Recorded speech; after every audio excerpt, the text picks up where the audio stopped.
This is the Wolfpack Elite. To the older generation, the name might sound like that of a National Geographic documentary about wolves, while the younger crowd might associate it with a TV show featuring werewolves. But neither guess is true.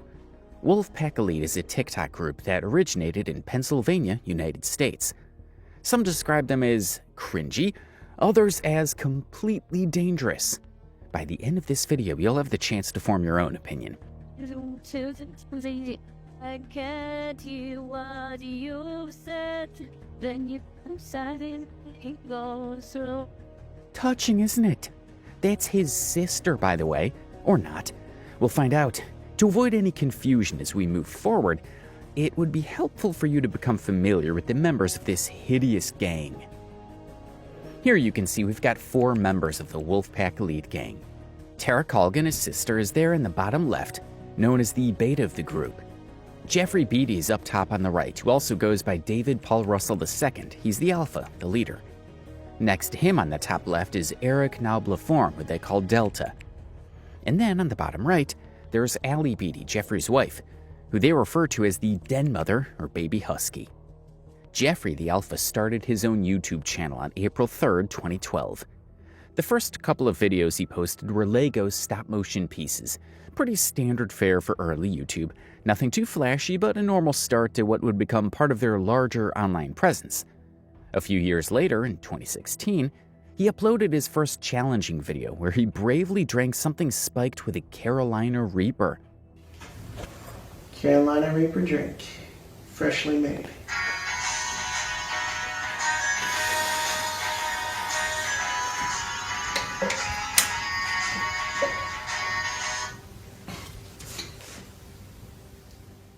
This small stunt brought some needed attention to his channel. However, things became crazy when around 2018, Alpha posted a video claiming he once dated his sister Tara. This revelation came after his marriage to his wife, Baby Husky, in 2017. Some earlier controversy compelled Alpha to publicly address the matter. For those of you guys that are saying that me and Tara are dating, we're not. We used to in the past, but not anymore. Why would Alpha date his sister in the past? That doesn't make any sense. Is he joking about it in a way that we don't understand? Our relationship from us dating went from a love relationship to being boyfriend and girlfriend to a brother-sister relationship. How does that even happen in this day and age? Is there any way a lover could suddenly transform into a sister over time? Perhaps Tara and her brother or former lover are living in a different dimension from ours. Because she grew up with 2 other sisters, no brother. Her older sister got married, so she has a brother-in-law now. But I'm around her age, I act more mature than she does, so that's why she calls me her older brother, even though I'm a year younger than she is. He explained that Tara grew up with 2 other sisters, one of whom is married, making Tara's brother-in-law part of the family. One thing about this description is that it fails to address the issue of him being her brother, or maybe he is just a brother figure to her. Regardless, his explanation failed to clarify their exact relationship with certainty. He made it clear that he is a year younger, but she calls him the older brother just because he acts mature. This is the real definition of confusion. So you guys need to stop saying that her and I are dating when we are not. And that is the real reason, guys. So, wherever you're getting that her and I are dating, that's wrong information. Because I told you guys what happened. So basically, he's trying to say that at the time of the video, he and his sister were not dating. Bravo! What a revelation! We're still left asking if they are biological or not. The answer is in the next video I'm about to show you. Now it's time for me to tell you who I actually am. At the age of 3, I was adopted. I didn't know my birth dad, I know my birth mom. As far as I know, my birth dad is dead. And yes, I want to meet him someday, but as far as I know, he's dead. He used to run a gang known as the Irish Wolfpack up in Erie, PA. He used to be called David Paul Russell. I was named after him before I was adopted. There will be a part 2 of this video. But I just want you guys to know. Was Alpha adopted into Tara's family? Tara's not his biological sister, but growing up with her in the same house and calling themselves brother and sister should have been enough for them to have some kind of boundary. Even though it isn't incest biologically, it's incest legally because Tara's parents are his parent. I mean, he was adopted when he was 3 years old. He must have known Tara as his sister all his life. How worse can this get? This is where Alpha and Tara got back together after a long time away from each other. Hey everyone, welcome to our first YouTube channel for our first new channel. What's going on, guys? I'm Lone Wolf. And, well, I'm using my alter ego. I'm Elion Davidson. And for all of you out there that know about Lone Wolf and her, we're back. Yep, we're back. After a long wait for about... It's been a couple years. 4 years? 4 years, yep. 4 years we've been apart from each other. And now? Now we're back together again. It seems they got back together after Alpha had some problems with his marriage with his wife. This was their way of getting back together, announcing it to their viewers on YouTube. For my assumption, I have a feeling that this romantic relationship must have started long ago while they were still under their parents' roof. It's disgusting to see. And I miss this little one. Yep. All of you know me as a security guard in schools, Walmarts, malls. Yeah, I've been all over the place. Pretty much, yeah. But for 4 years, We've been apart. I have not seen this little one. Here we learn that he works a couple of jobs and he's been away from his sister for around 4 years. Their reunion after that long time resulted in this cringy relationship. We got some big news Want me to go get it? for a lot of you. Want me to go get it? Go get it. Okay. It's in the bag. For all of you who don't know, that I've been Lone Wolf for a very long time. This channel, Wolfpack Elite, is now the new crew that I'm with. And this is our logo right here. So if you see this coming, don't be afraid, because we're friends. And Hey, what are you doing? for all of you out there that know that her and I were deeply in love with each other, Still are. we still are. We waited for 4 years to see each other again. And now we were finally reunited. And now since we're reunited, we gonna marry my Damn right I will. Other hands. For all of you out there, Their conversation reveals quite a bit about their unusual relationship. It starts casually, with Alpha hinting at some big news and a playful interaction about retrieving something. Alpha also introduces the Wolfpack Elite logo, positioning their group as something important and not threatening to their audience. But then Alpha openly shares that he and Tara have been in love for a long time, even after years apart, and now that they're united, they're moving forward toward marriage. This is big because most people at the time thought it was only going to end as a casual romantic relationship or just another joke. long time waiting. For 4 years. We're long damn And I years. missed you. I missed you too. And well, there's gotta be more videos coming up Oh, lots of videos. of Here her to and I come. being back together. Yep, and we're You're wondering where we're located? Why don't you tell them where we're at? well. We should really give out our address because people could easily come find us and know about. Not if we're in Florida. Oh, duh, my We're brain in Florida! Duh, my brain just went. Reason why we didn't see each other for 4 years is because she moved down here to Florida. Yeah. And I was up in PA. Yeah, well, I had to move because my dad got a transfer, so I'm stuck. Our brother and sister influencers started with a kiss to mark the beginning of their life. I really don't think her dad's transfer was a coincidence. He probably walked in on them doing some hideous things together and decided to move away from the weird son he adopted. Because why didn't Alpha move with them 4 years earlier? I don't blame the poor old man for making such a decision, but somehow Alpha found a way to move to Florida where his sister stayed to continue the forbidden deeds. Stuck here, so. But he finally found me a few days ago, and we moved into this apartment together. I came down here to Florida to look for a job. I was only supposed to be here for a week. Tara said, "He finally found me a few days ago." This shows that their reunion wasn't planned. He probably didn't know where his parents and his sister had moved when they left him behind. He also mentioned that he was only in Florida to get a job and was expected to leave after a week. He wasn't initially there for his sister. However, after discovering she was living there, he decided to stay permanently.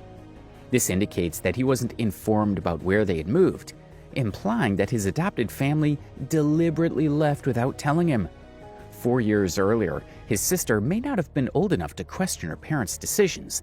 But after they met again in Florida, they decided to move in together, which I doubt their parents would support. But we ended up bumping into each other at a bar. I bumped into her at a bar. Literally a bar. I ran into my long-lost loved one here in a bar while I was drinking the goddamn whiskey. he was drunk off his... I had to drag him back to my apartment. Alpha probably didn't have much luck with his job hunt. He likely ended up at a bar to drown his sorrows, which is where they both saw each other. According to her, he was so drunk that she had to help him back to her apartment, and that was the beginning of it all. And then And yes, if you're wondering, I no longer have my truck. Yeah, we gotta get a new car. Some idiot decided to blow the engine in my truck. And it was not me. I know, it wasn't him. They Believe put the me. wrong battery. They put the wrong battery size in the truck. Yeah. Oh. But yes, we're finally back together. And for all of you out there in PA, well, I'm sorry, I'm not coming home. Nope, he's officially moved out Because here I with me. moved in with her 2 days ago. And in about a month, we'll officially be married. Well, once we start planning the wedding, I mean. Once we plan the wedding, we'll be We'll be officially married. again. Yeah. Well, not again. Well, you weren't, even though you were thinking of proposing to me, because you told me, like, a couple days ago, you were planning on asking me to marry you once we got back together. Here he made it clear that he isn't going back to Pennsylvania and will permanently stay with his sister, or long-lost love. The fact that he was job hunting in Florida and quickly decided to stay with Tara suggests one thing. He likely lost his job back in Pennsylvania. Alpha and Tara decided that they would be married in a month. That's incredibly fast. It's almost as if they're trying to silence any outside opposition by quickly tying the knot. Yep. 4 years of me being single. And me And did, this one. and this one off and on relationships. The last guy I dated was a hated him. Do you even know what happened to him? No. He went behind bars. Oh, that's right. Yeah, I remember that. Yeah, because he tried to rape me Her ex-boyfriend got arrested and tried to rape me. 2 nights ago 2 nights ago, yeah. in a bar. Because The same bar. This is getting really complicated. Some people might think they're just making up stories to keep their viewers entertained, while others believe them. She claimed that her ex mistreated her and is now in jail because of it. At the same time, I passed out right in front of her dad's truck. Yeah, my dad wasn't very happy about that. Her dad wasn't too happy about it, but he picked me up, brought me here. That's when I told him the truth. Yeah, he did. That I was in love with his damn daughter. Wasn't very happy at first, but He wasn't too happy at first, and then I told him, and I asked him what would he do if I decided to propose to her. And he said, I guess I He had said no choice. jack shit. He said something to me, like, right, I didn't even know about the proposal. My dad said something to me, and he's like, well, I guess if something were to happen, I guess my daughter, it'd be okay with me, but I don't know if that's what he said to you or not, but he was just That's exactly what he said. What, if something were to happen to my daughter, I guess there's something I can do about it? Yep. Well, I was right about his foster father not really being in favor of their union. I think their dad knew there was nothing he could do to stop them at that point. So he just pretended it was okay, as long as it was what his daughter wanted. This was probably because of the harassment she encountered with her ex, and her dad didn't want to cause any more drama for her. What? This is actually our first video. Our very first video of our new channel, so... Yep. Phone. Normally, we'll be doing videos on our other channels, which my other channel is General Wolfie, General because Wolfie, but yeah, if you're wondering why it's called General Wolfie, it's because I'm a retired veteran. Yeah, if you're wondering who the woman is in most of his videos, that's his ex-wife. That's my ex-wife. That's his ex-wife. Who's He was married. I was married once. And before he came back to me. Before I came back and... This was their first video after reuniting. They decided to create a new channel to document their life together. He also confirmed that he was divorced from his ex-wife, Baby Husk, and needed a fresh start. So they planned to upload videos featuring himself and his soon-to-be wife. And they didn't hold back in showing how much love they had for each other in subsequent videos. A little bit terrified, I see the look in your eyes. Every now and then I fall apart. Every now and then I fall apart. And I need you now, tonight. I fucking need you. But it didn't take long for them to realize that people were uncomfortable with the inappropriate nature of their relationship. Hey guys, what up?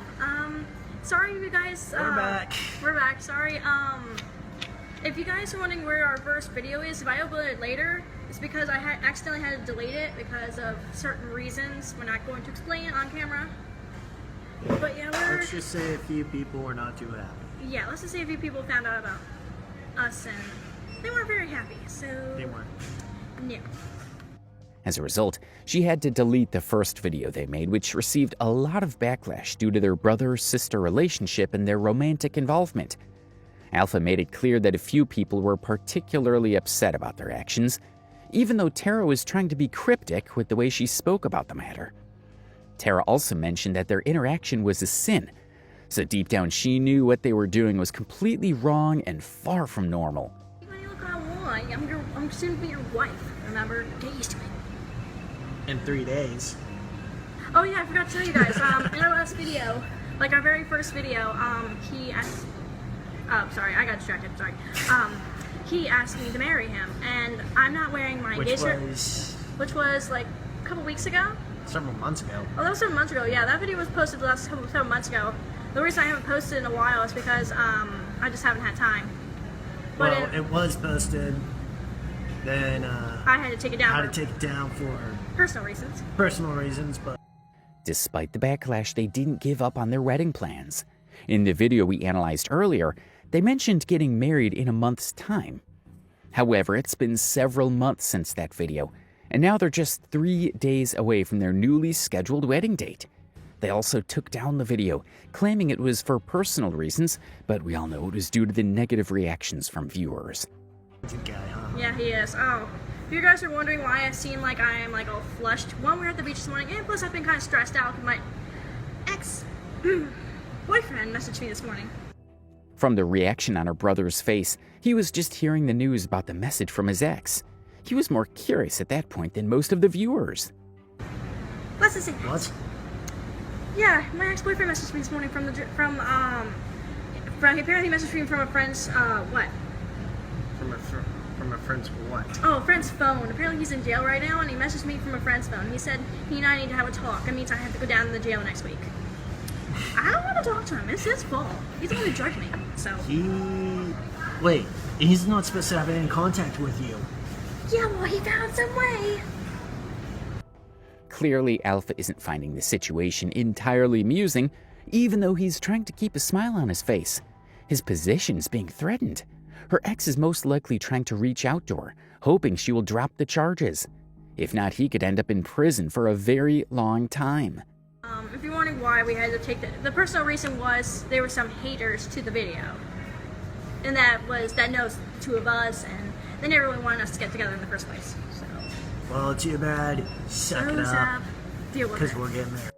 Well, we already suspected that was the personal reason. People around them opposed the union, and I'm sure their parents weren't in support of it either. This must be why they postponed the wedding, to get things in order. And guess what else? What? I have a custody hearing tomorrow as well. Custody hearing for what? For what? You don't. What are you talking about? For who? Drop your phone. That's fine.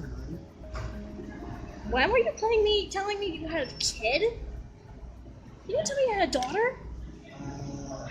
When were you planning on telling me? You mean I'm gonna be a stepmom? Oh God. Oh, thanks for Remember the this. one party that we were at? Yeah, I remember. I mean the one where you got completely drunk off your ass? Mm-hmm. Yeah, I remember that. Yeah, my ex and my girlfriend at the time. Oh yeah, because you were dating that other.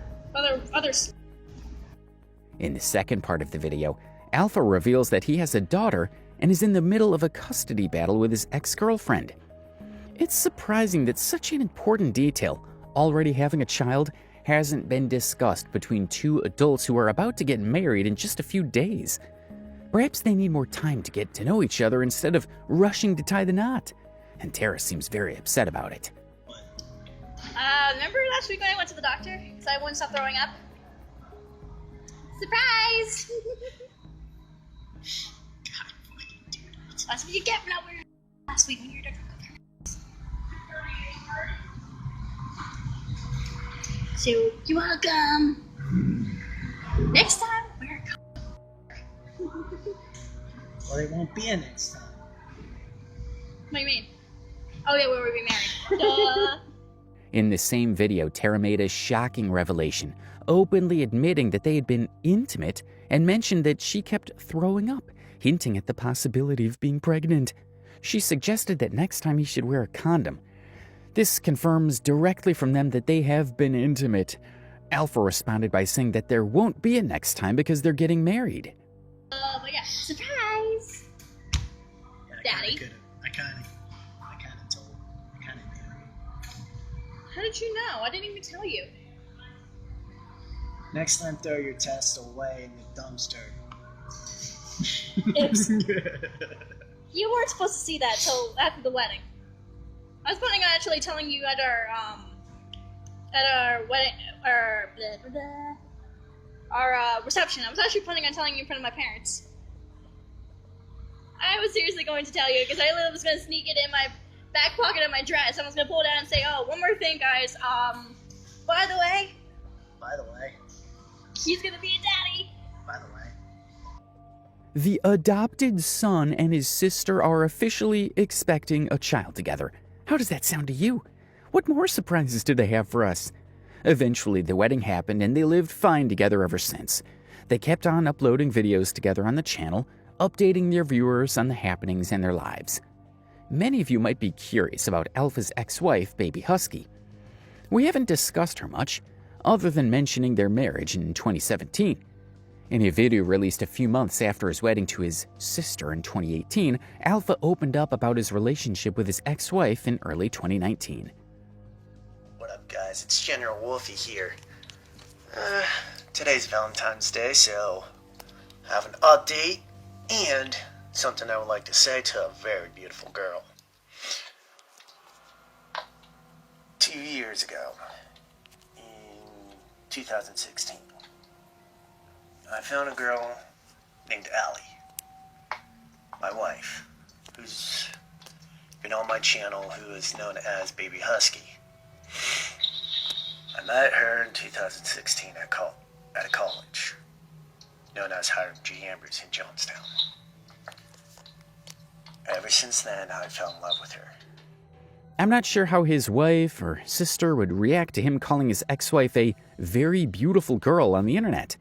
Hopefully this won't cause any trouble between them.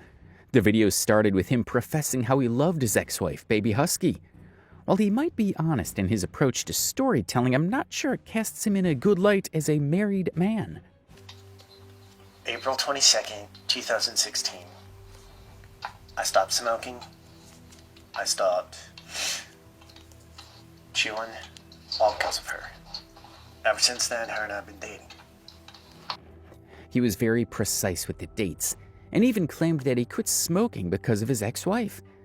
But why is he now referring to his ex-wife Baby Husky as his wife? This video was uploaded 4 or 5 months after his wedding to his sister. September 4th of 2016, the same year, I proposed to her. A year later, her and I got married. Now, and I just want to say, babe, I love you. You mean the world to me. Even your cat, Jessie, means the world to me as well. Because I got her for you as a present. And ever since then, hi. Here's Jessie. She has a few videos on my channel as well. There will be some updates on her videos as well. This situation is very confusing if you ask me. There are a few possible explanations for what happened. Perhaps Alpha and his sister ended their marriage a few months after tying the knot due to complaints from friends, viewers, and family. And Alpha went back to his ex-wife. Or maybe the two of them had a falling out. Another possibility is that Alpha and Tara, his sister, were just playing everyone. Maybe they were never really married.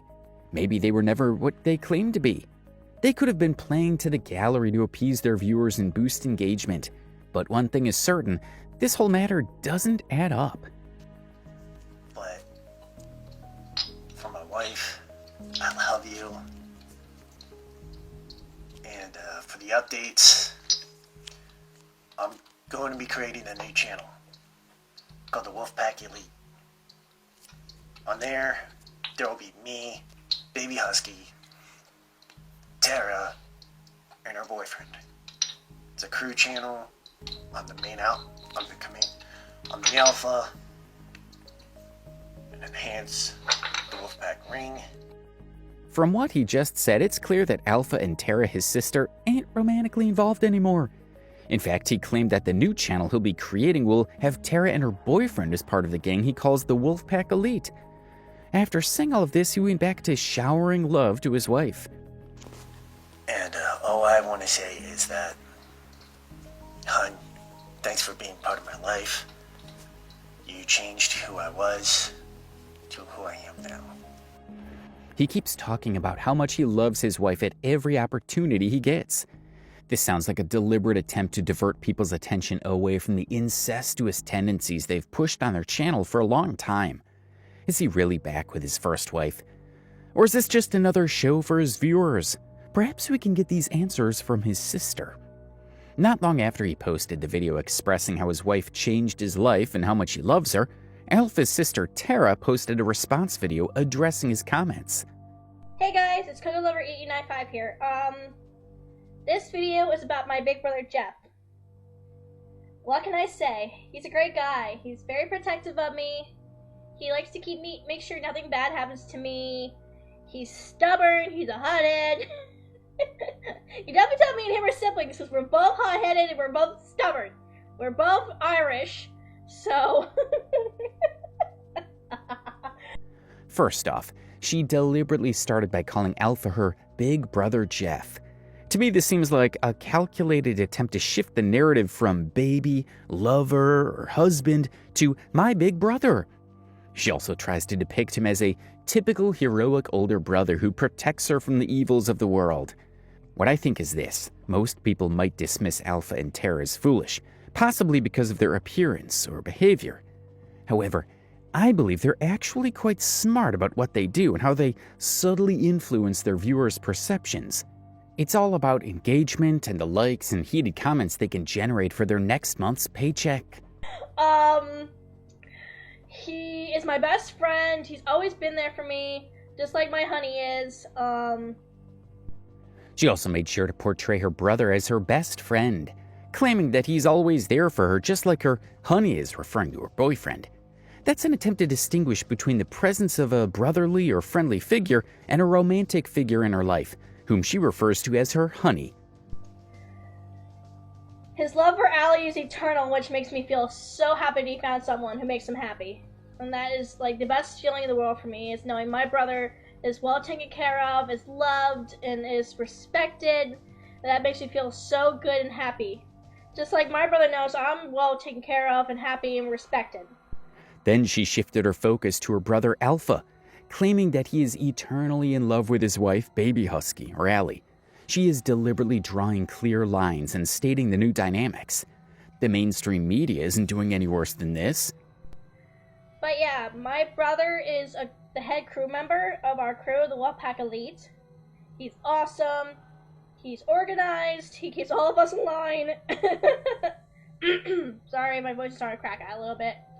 But yeah, he keeps all of us in line, and he is so much fun to play with Minecraft, because when we play Minecraft, it's pretty hilarious watching us try to build things without getting blown up by Minecrafters, by creepers and by Endermen. She kept repeatedly saying, my brother, trying to ensure that everyone understood the message she was trying to pass. But yeah, my brother and I, we've been there for each other for a very long time. I first met him back in high school when I was younger. Did you catch that? Earlier in this video, we talked about how Alpha mentioned that he is not Tara's biological brother because he was adopted. He even specified that he was adopted at the age of 3. So why is Tara now claiming she met him for the first time in high school? One possibility might be that he wasn't adopted by Tara's parents, although he didn't specify exactly when or who adopted him. Anyways, sorry, I'm going to show you guys pictures of my brother and me on my phone. Oh, here's one of them in his uniform. That's my big brother in his uniform. Oh, shoot. There's him and his beautiful wife, Allie. She's my best friend. We've been best friends pretty much since high school. There's more. I got tons more pictures of my brother, because he is such a dork, but he's my brother, who I love very much. He's so silly. I'm sorry, guys, I can't see his straight face in this picture. And my big brother looks like a dog. His wife has a copy of that picture. But yeah, my brother's always been there for me. They lied about something, and they're doing all they can to clear the mess they've made with a different narrative. The images she shared looked like they were taken the day before or recently, not a decade ago as one might expect. His hair even looks the same as it did in the video she's reacting to. Through thick and thin, he and my boyfriend get along so well, and that makes me feel so blessed, knowing I have someone in my life who can get along with my big brother. These two are such dorks, but I love them both. My brother knows Eric will do anything to make sure I'm happy and I'm safe. Make sure no one ever try to hurt me or anything. He knows I'm a hard worker. He knows that no matter what happens, I will always be his little sister, and he'll always be there for me. We always have so much fun adventures together, even when I was back dating Douchey Douche. He's always made sure Douchey Douche didn't do anything stupid to me, or try to in any way, shape, or form trying to harm me. All the images she's sharing with her viewers are recent. It's also worth noting that they all feature a similar white background, suggesting that they were specifically created for the video she's making. This doesn't seem like she's casually digging up old photos from her phone. Instead, it looks like a well-planned effort to shape a narrative they want their viewers to believe, likely to cause more reactions. My brother. If I didn't have my brother, I'd probably be doing stupid. Because pretty much my brother pretty much just keeps me from doing stupid. He keeps me from doing all kinds of things that can get me into humongous trouble.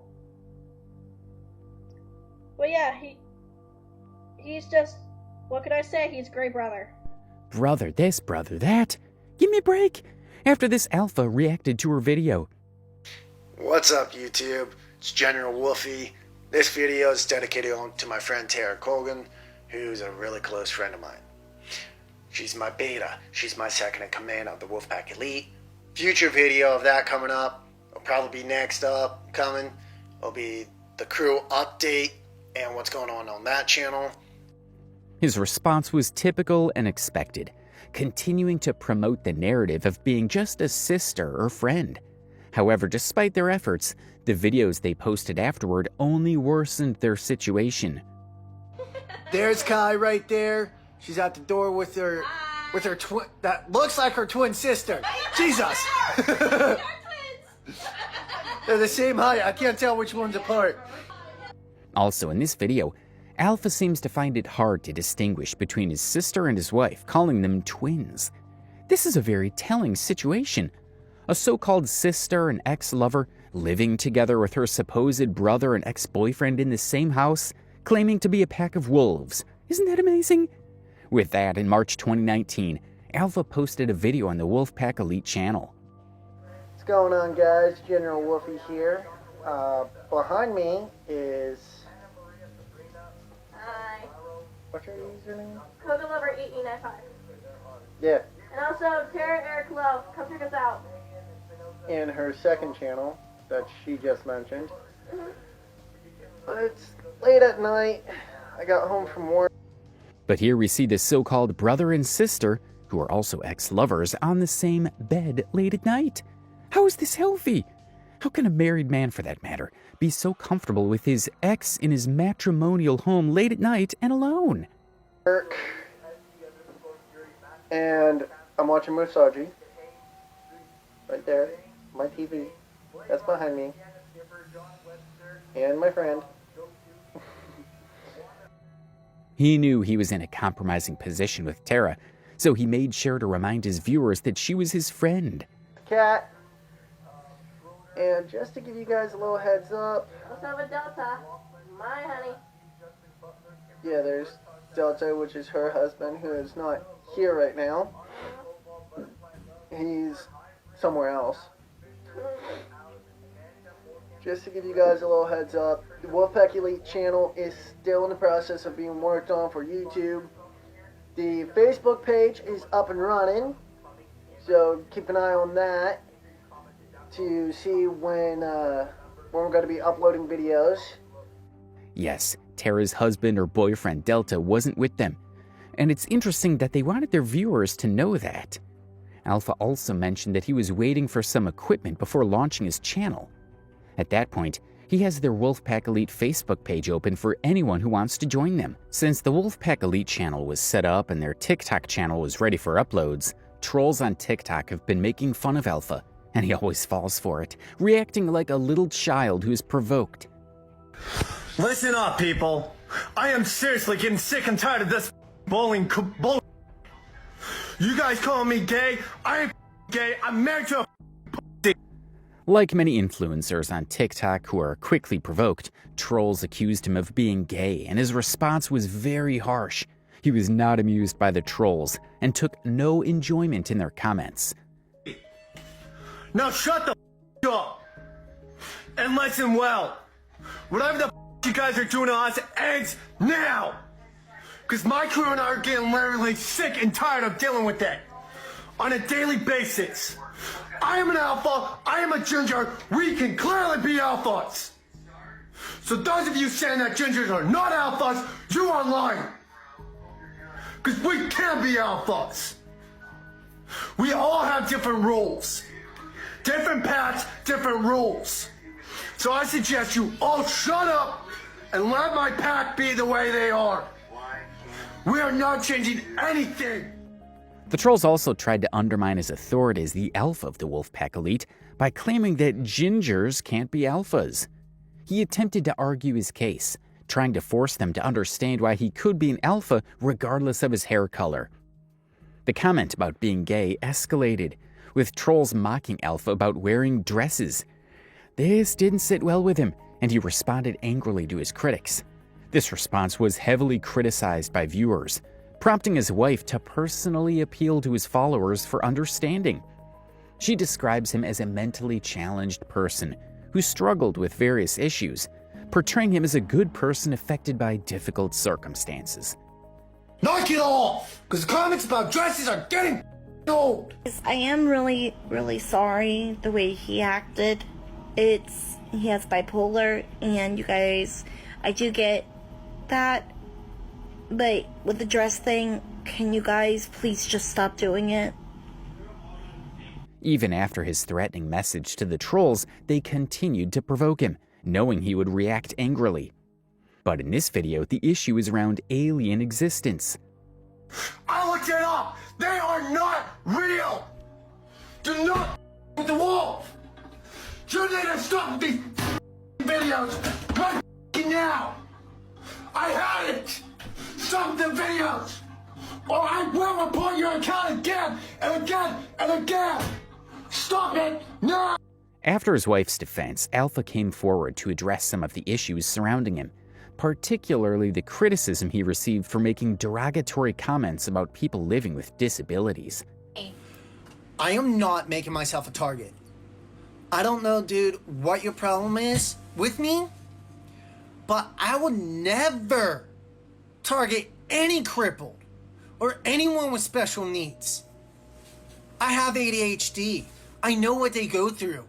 She knows what they go through. I have ADHD and MR and all kinds of different disabilities. Again, and then again, why would I target them? He seemed convincing. Perhaps his viewers misunderstood him while he was caught up in the heat of the moment, ranting about some issues. As his wife mentioned earlier, he has ADHD and has been battling his own demons for a long time. His wife also claimed to have ADHD. And then again, why would I target them? I would defend them. And whatever you're doing to make me a personal target to you, when I clearly didn't threaten you at all. Why are you taking it out on me when I am trying to understand what the I did to piss you off? Well, he's sorry about it too. I already said sorry to the Juggalos. I even have a Juggalo friend now. So, talk to me, dude. He said that he has no reason to threaten people with disabilities, suggesting that those pushing this narrative are only doing so out of hatred towards him. In another video, Alpha and his sister came forward to plead with their viewers not to make any more negative comments about Alpha, hoping this would end the cycle of hatred on their page. Unfortunately, the video only made things worse. Stop it! Sorry, drive me nuts as it is, bro. Resky, stop! I get I thought we agreed when I do this video. You don't try to squish me. I only gave you a hug. I know. I'm sorry. I'm only teasing.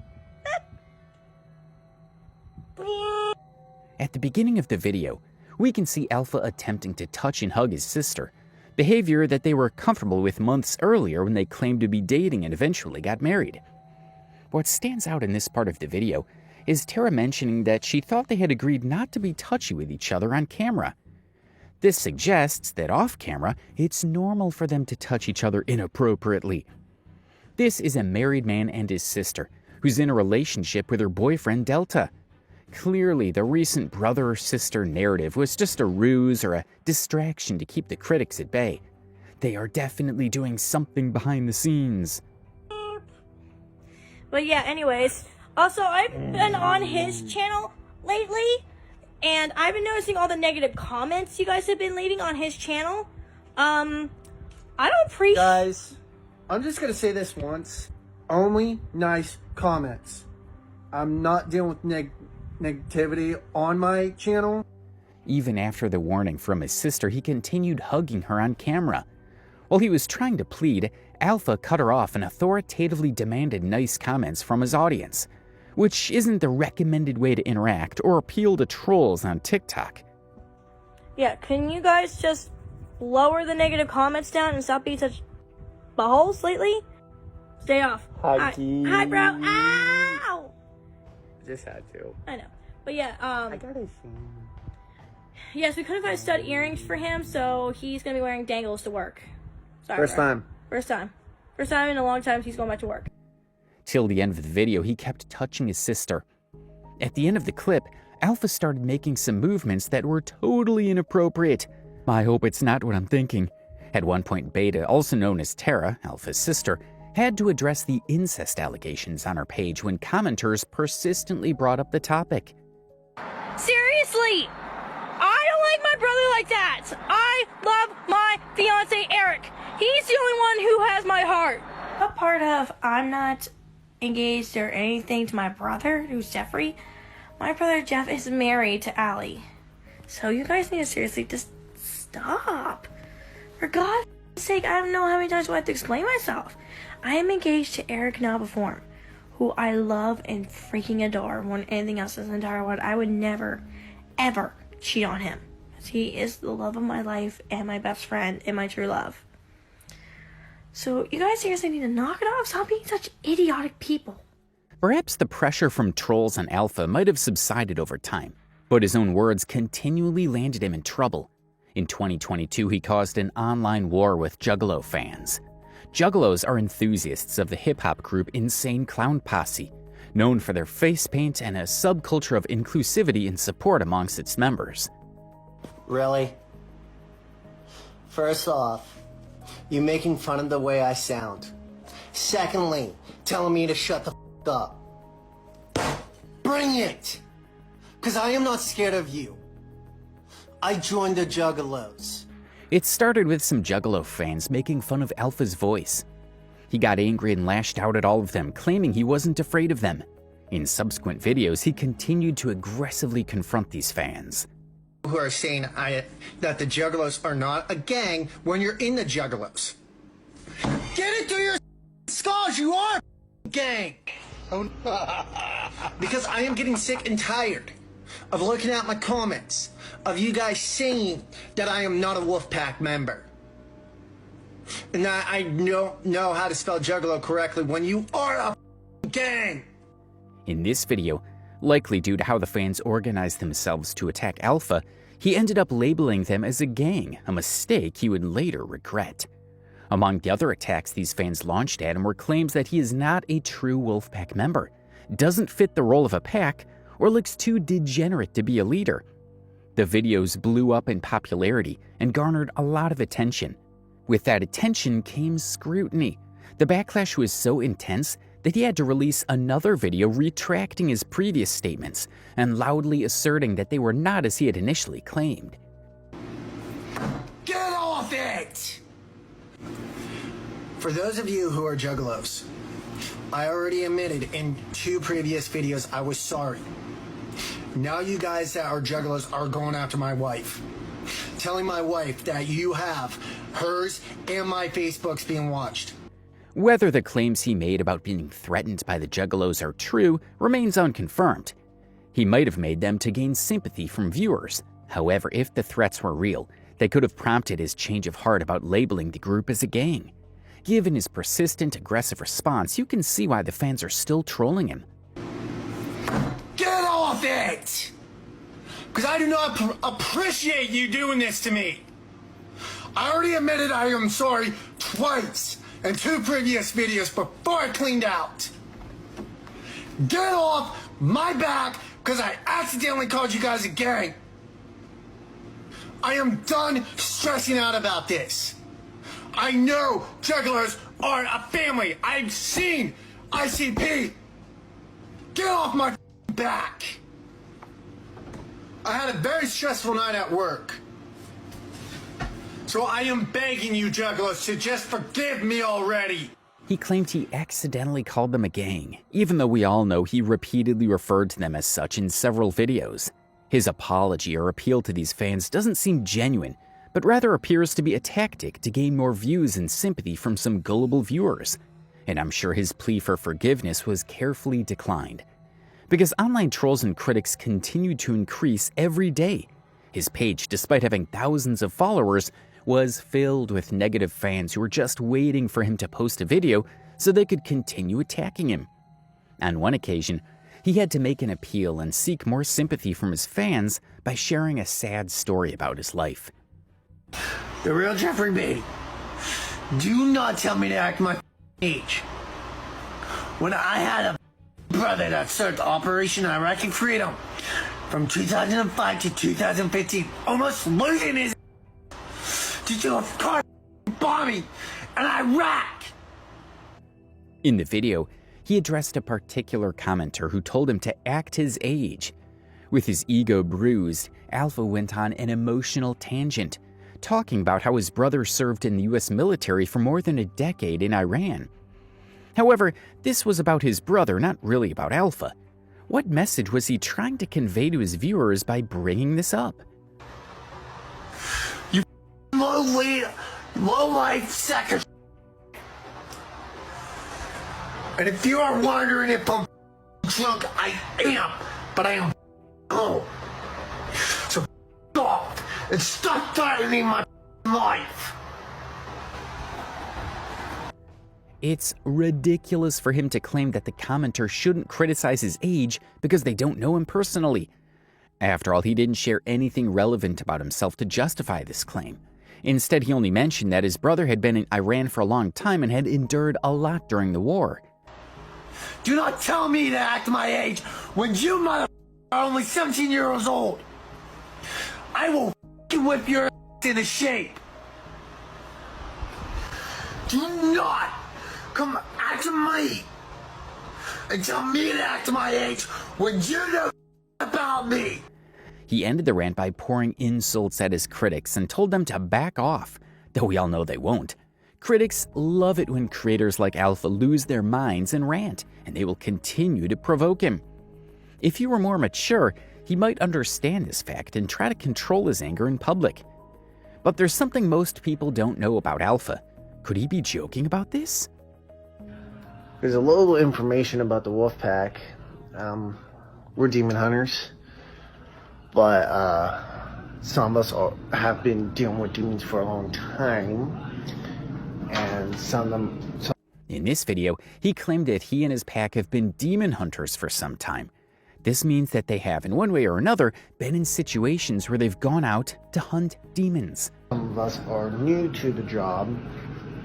I got knee pads here. I got my Wolfpack gloves, which you'll be seeing me wear a lot more. I'm not wearing them right now. I have to find my air mask for the tours as well. So if you guys want, if you know a really good haunted place, leave a comment. But yeah, so I'm gonna sign off here. I'm getting kind of tired. As you all know, the Wolfpack is always nearby, so stay safe, be strong, and the Wolfpack Elite always watching, guys. Peace out. He showed some of the kits he uses when he goes out hunting ghosts. He also invited other ghost hunters to collaborate, asking if they'd like to join him on a hunt. To me, this seems like just another one of his online jokes. There is no way Alpha is actually a demon hunter. But if he truly is, that would be very interesting. What do you think about his character? Could he be in an intimate relationship with his sister? Is he really who he claims to be online? Or is this all just an act to gain attention and earn money through online revenue? There are still so many unanswered questions about the Wolfpack Elite. Perhaps one day we'll have all the answers. But for now, we can only speculate and hope for the best. Family channels have come a long way from simple vlogs to full-blown productions that often blur the lines between reality and entertainment. From daily family moments to carefully curated content, these channels have evolved, drawing millions of views worldwide. But in the world of social media, a new breed of family channels is emerging with a unique twist. One of these is Life with Brothers. Life with Brothers, a rising YouTube and TikTok family channel, stands out for its unique dynamics. Managed by the father, Miguel, this channel revolves around the daily lives of the family, particularly focusing on the two sisters, Izzy and Mary. While the content is often lighthearted, revolving around food challenges and family activities, there's more lurking beneath the surface. The channel's rapid rise has not been without its controversies, particularly concerning how the daughters are portrayed and the role of the parents in shaping their public personas. In this video, we'll dive deep into the content, influence, and fine line between entertainment and exploitation in Life with Brothers.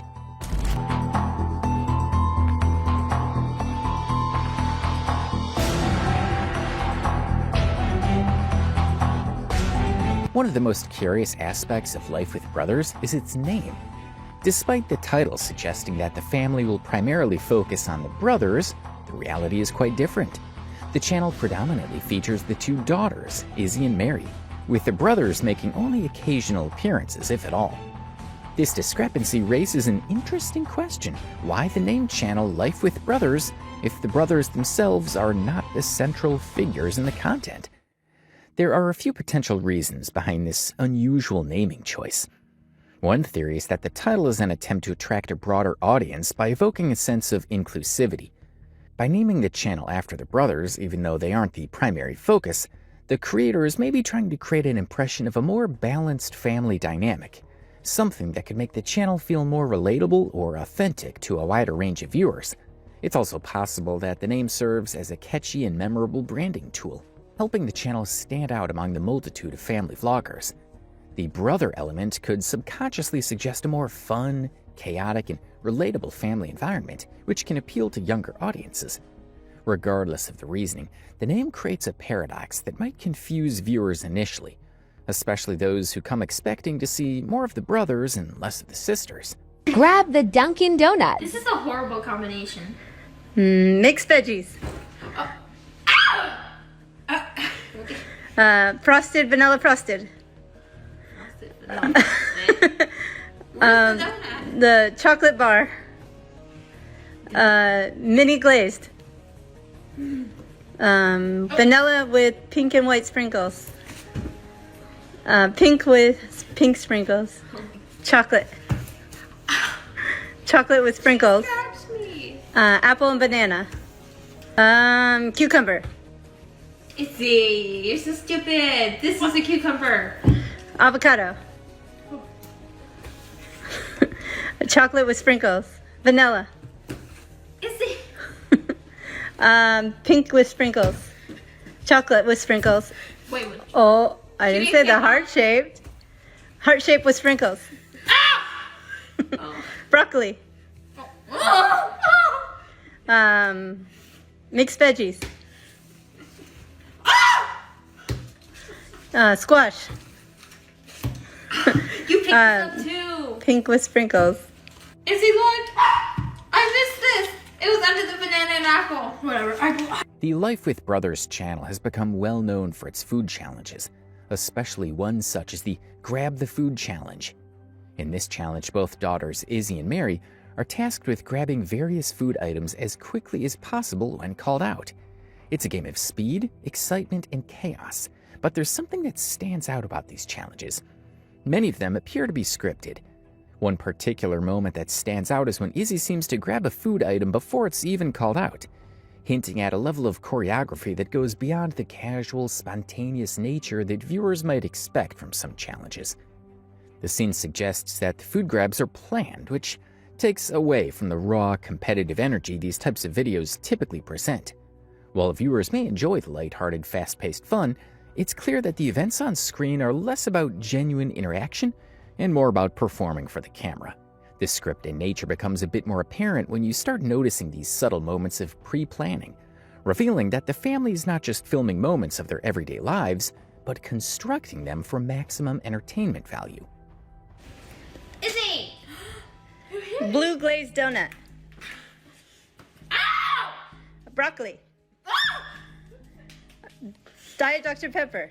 How'd you know? Stop, bro. Sugar donut. A significant element of the humor in these food challenges revolves around body types, specifically focusing on Izzy. She's often portrayed as the chubby sister who's seen constantly indulging in food. The repetitive nature of this trope is hard to ignore. This kind of humor relies on the stereotype of the greedy or always hungry person, and Izzy often bears the brunt of these jokes, with her weight and love of food becoming the focal point of much of the content. The humor is built around her constant eating, creating a pattern of laughs at her expense. It's also worth noting the role of the parents, particularly the father Miguel, in scripting these moments. Ooh, that looks good. Can I have some? Just one. Oh, cool. Ooh, kitty, can I have some? Just one.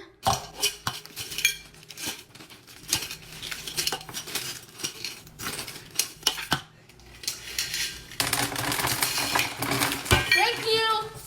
Kenny, can I have some? Just one scoop. Thank you. Ah! Ooh, candy salad, can I have some? Just one scoop.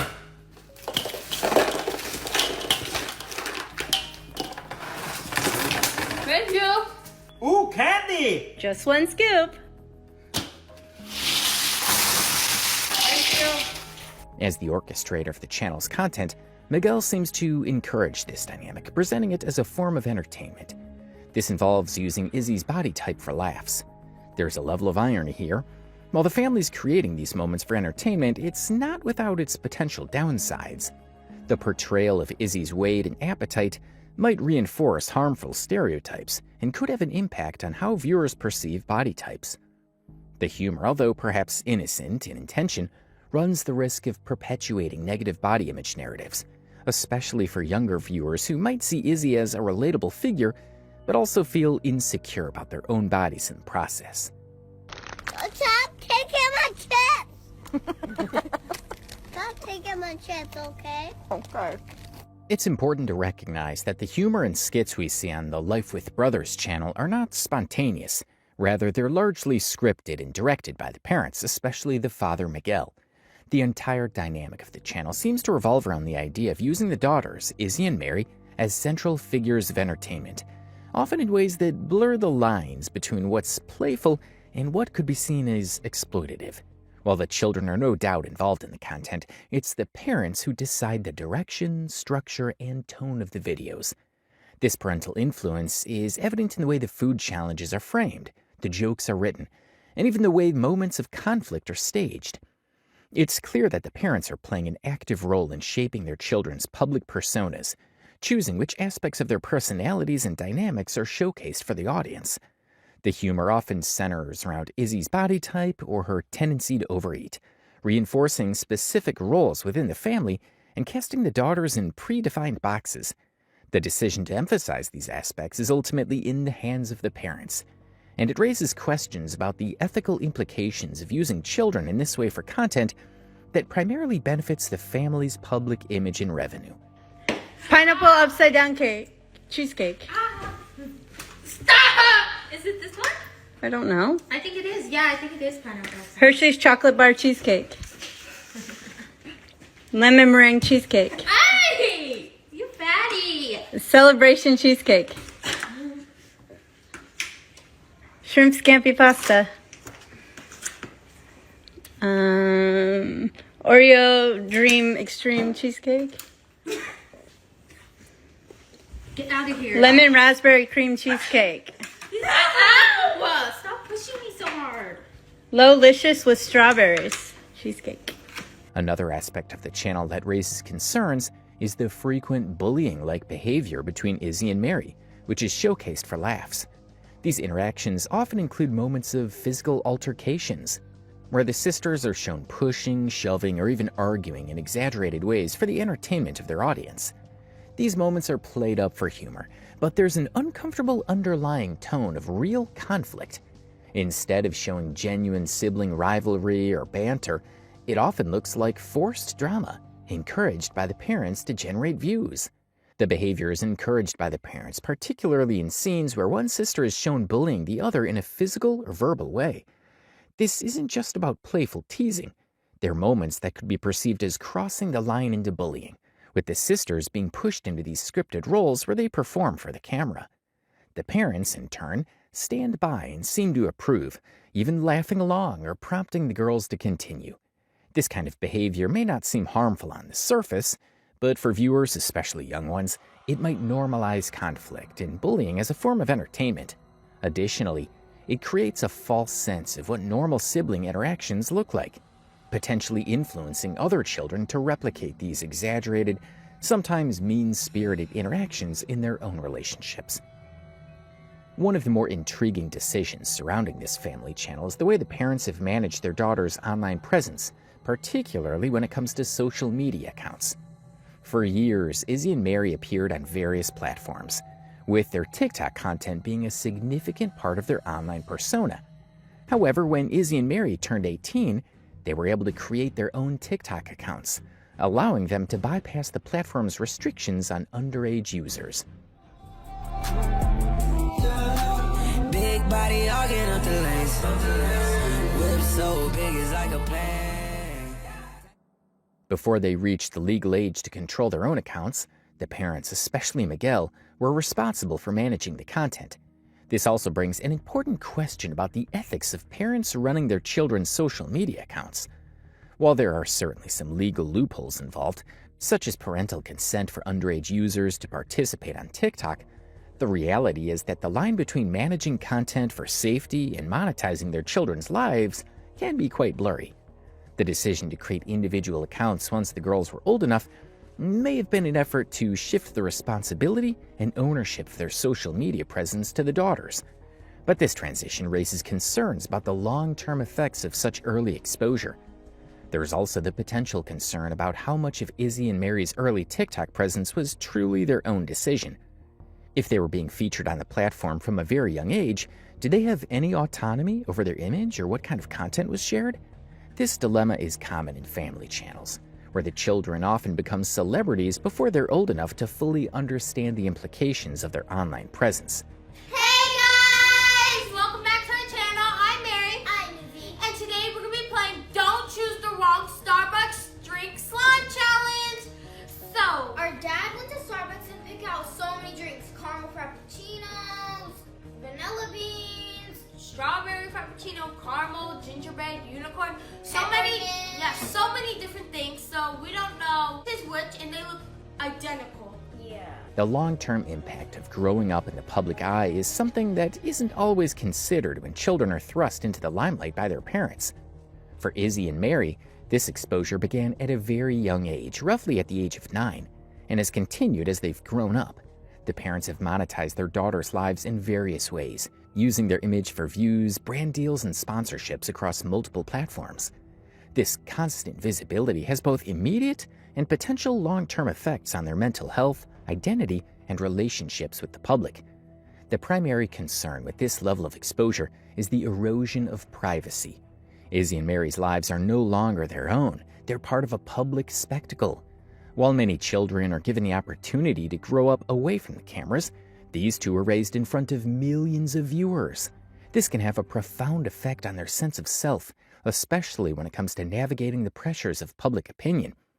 The constant scrutiny and feedback from followers, both positive and negative, can be overwhelming, particularly when a child is not yet fully developed emotionally and psychologically to handle such attention.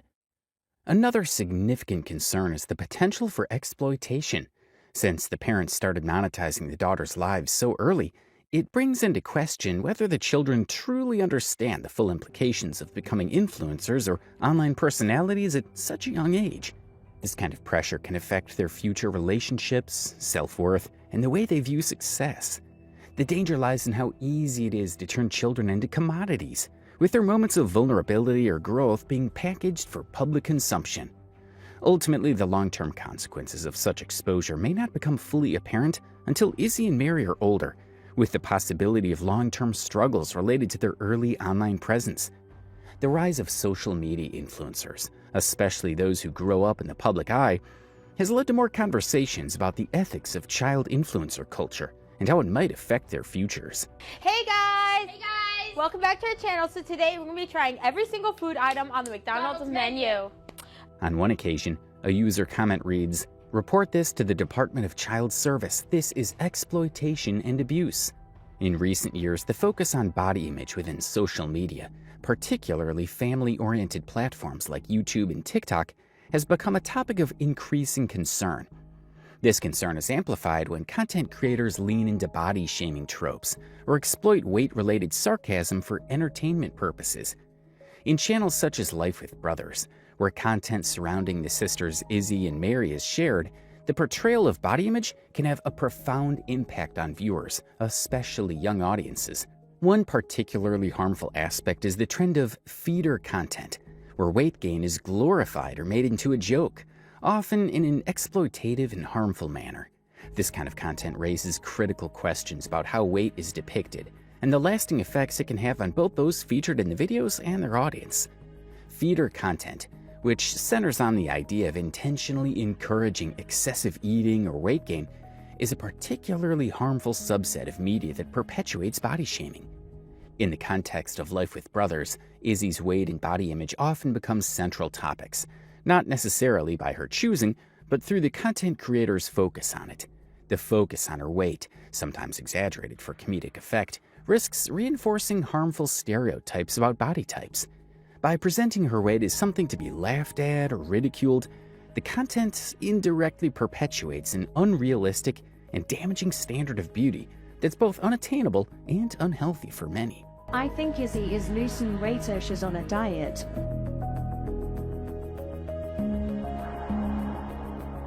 She is choosing to eat Feederism and not the stepper. She doesn't eat the junk food. What's this shocking show? Oh, okay, hot chocolate. What the hell? Double. Mary grabs the burger and Izzy doesn't care.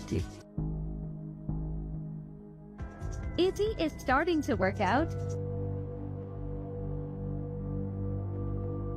The problem with such content lies not only in talking of weight gain as a joke or something that needs to be fixed, but also in how it can normalize behaviors that are damaging to both the individual featured and the audience.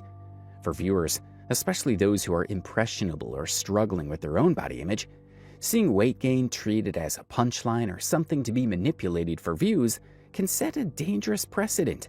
Instead of encouraging healthy relationships with food, fitness, and self-image, these kinds of videos contribute to a culture of fat-shaming and self-loathing. In this kind of media, the emphasis on weight can inadvertently promote unhealthy habits, such as binge eating or body obsession. Feeder content is especially dangerous for young viewers who are at a formative stage in developing their self-identity. Someone like Izzy, often used as a comedic device to represent weight struggles, can make it look normal that the idea of body types should be altered, ridiculed, or viewed as failures. Guys, I got Wingstop, and I thought it would be so fun if we made a Wingstop salad together, so let's do it. It's gonna be so fun. This normalization creates an environment where weight becomes an object of derision, undermining the possibility of fostering a positive relationship with one's body. For Izzy, as the subject of wit, there is a further risk of emotional damage. Constantly being the subject of jokes about food and weight can reinforce negative feelings of self-worth. This type of humor fosters a culture in which someone's weight is viewed as their defining characteristic, instead of their talents, personality, or other qualities that make them unique. Over time, this can have a profound impact on Izzy's own body image and her ability to view herself beyond the narrative constructed by the content creators. The implications of such humor also extend to how audiences, particularly young viewers, learn to engage with their own body image. When children and teenagers are exposed to content where weight is a topic of humor, they internalize the message that body image is something that's open to ridicule. This can lead to bullying, insecurity, and an unhealthy fixation on their appearance. Instead of fostering an environment where self-love and confidence are prioritized, content like this reinforces the idea that weight should be an ongoing subject of mockery with potentially devastating consequences for mental health. Such a crybaby, guys.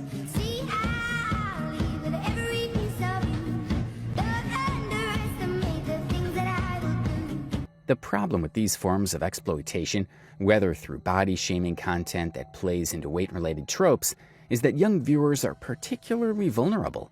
At a time when children and teenagers are still developing their understanding of self-worth and identity, the portrayal of body image in popular media has a powerful influence on shaping their worldview.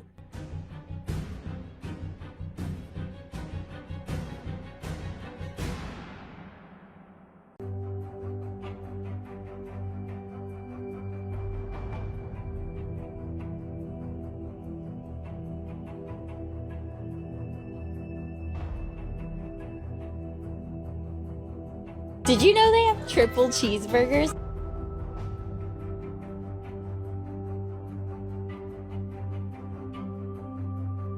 The more they see content that exploits or mocks body types, the more likely they are to internalize these harmful attitudes about themselves and others. Seeing someone like Izzy, who is constantly targeted for her weight, can shape their own understanding of body image. They may start to see certain body types as acceptable or normal, while others are deemed as less valuable.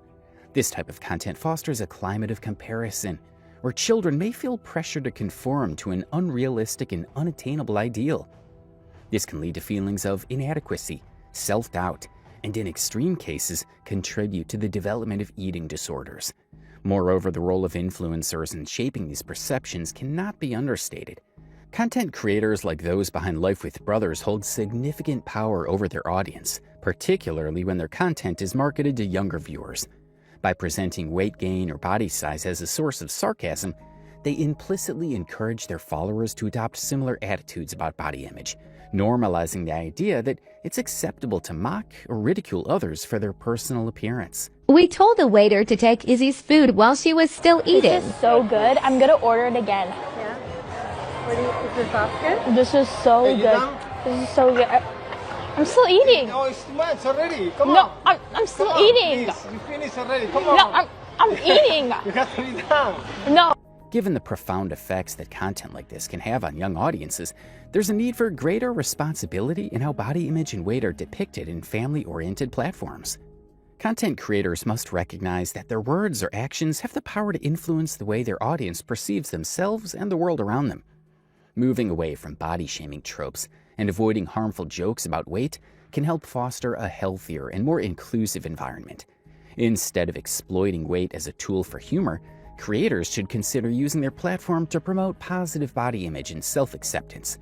This includes depicting characters of all shapes and sizes in a respectful manner, focusing on their talents, intelligence, and unique qualities instead of their physical appearance. By shifting the narrative away from weight-related humor and body shaming, content creators can help create a more supportive and empowering space for young viewers to grow and develop their sense of self-worth.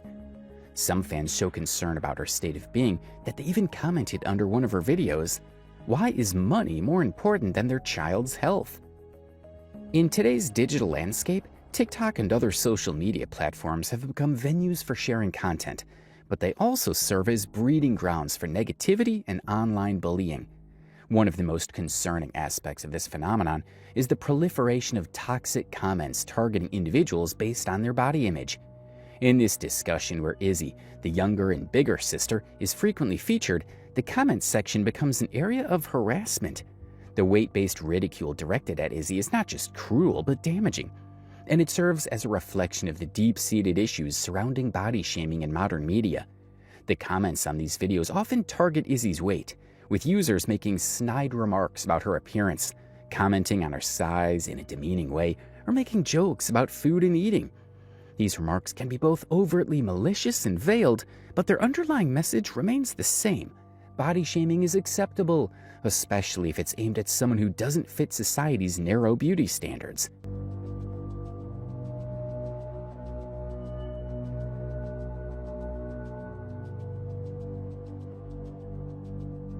With platforms like TikTok being integrated into the daily lives of many, it's essential that parents actively monitor and engage with the content their children consume and share. In the case of Life with Brothers, the parents' role in overseeing Izzy's and Mary's TikTok presence is crucial, particularly when their children's content is drawing attention and at times becoming a source of online harassment. The failure to address or even acknowledge the negative body image discussions surrounding Izzy suggests a lack of parental involvement in guiding their children through the complexities of online interactions. Parents must be vigilant about their content their children create and the kind of audience they attract. Encouraging content that promotes positive body image, kindness, and self-respect can significantly reduce the potential for online bullying. It's not enough to simply allow children to post videos without considering the consequences of the commentary that may follow. In many cases, the content creator's responsibility extends beyond producing videos to managing interactions within those spaces.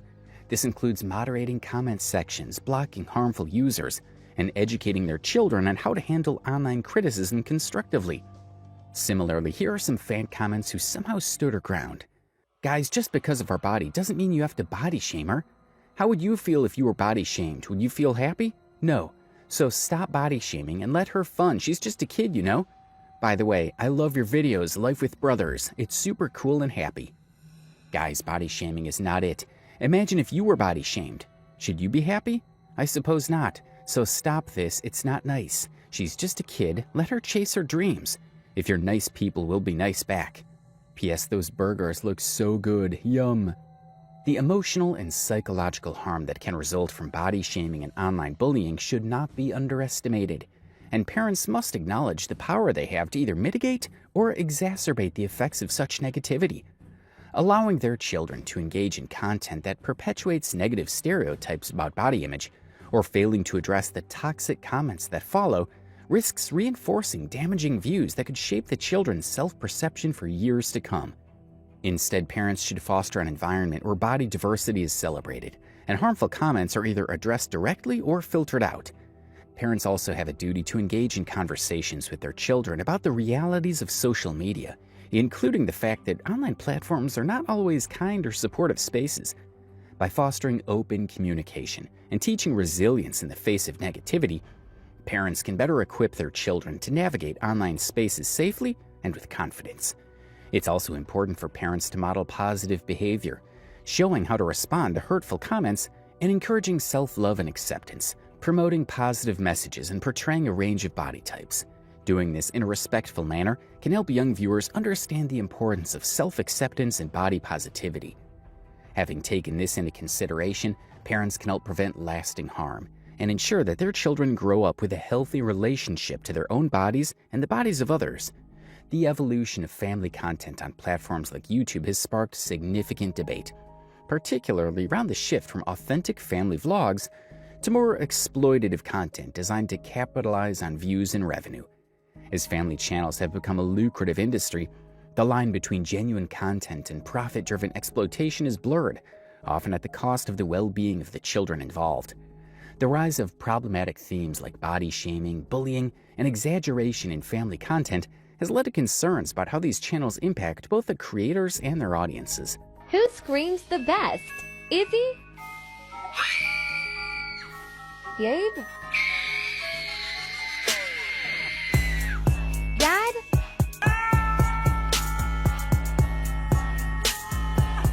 Mary?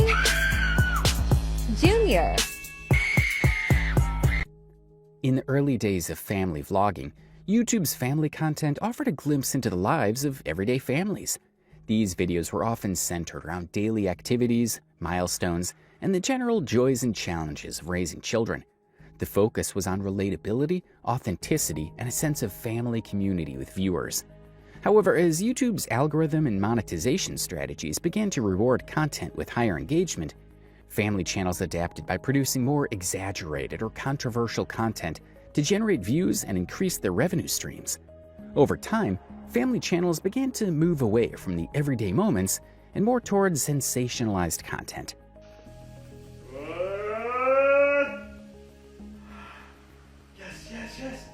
Yes! That's I got mine! it.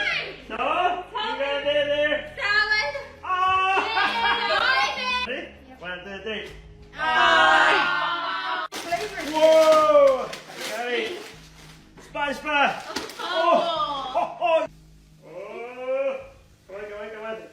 Again. Come on. Oh! Money! No way! I'm on high. Oh! The dynamic of this change is far-reaching. Channels that once portrayed healthy family dynamics now often feature emotionally exploitative content for the sake of viral moments or controversy. This can include exaggerated behavior from children, conflicts presented as real-life drama, or the mocking of a child's appearance or personality. Content like this encourages the normalization of harmful behavior in the name of humor, creating a toxic environment for both the families involved and the viewers who consume such content. When children become the focal point of these exploitative practices, it raises ethical questions about consent, exploitation, and whether their well-being is being compromised for profit. Hi guys, so we're in our bathing suits and we thought it'd be fun to sneak out of quarantine and go swimming. So we waited it all the way until 3 a.m.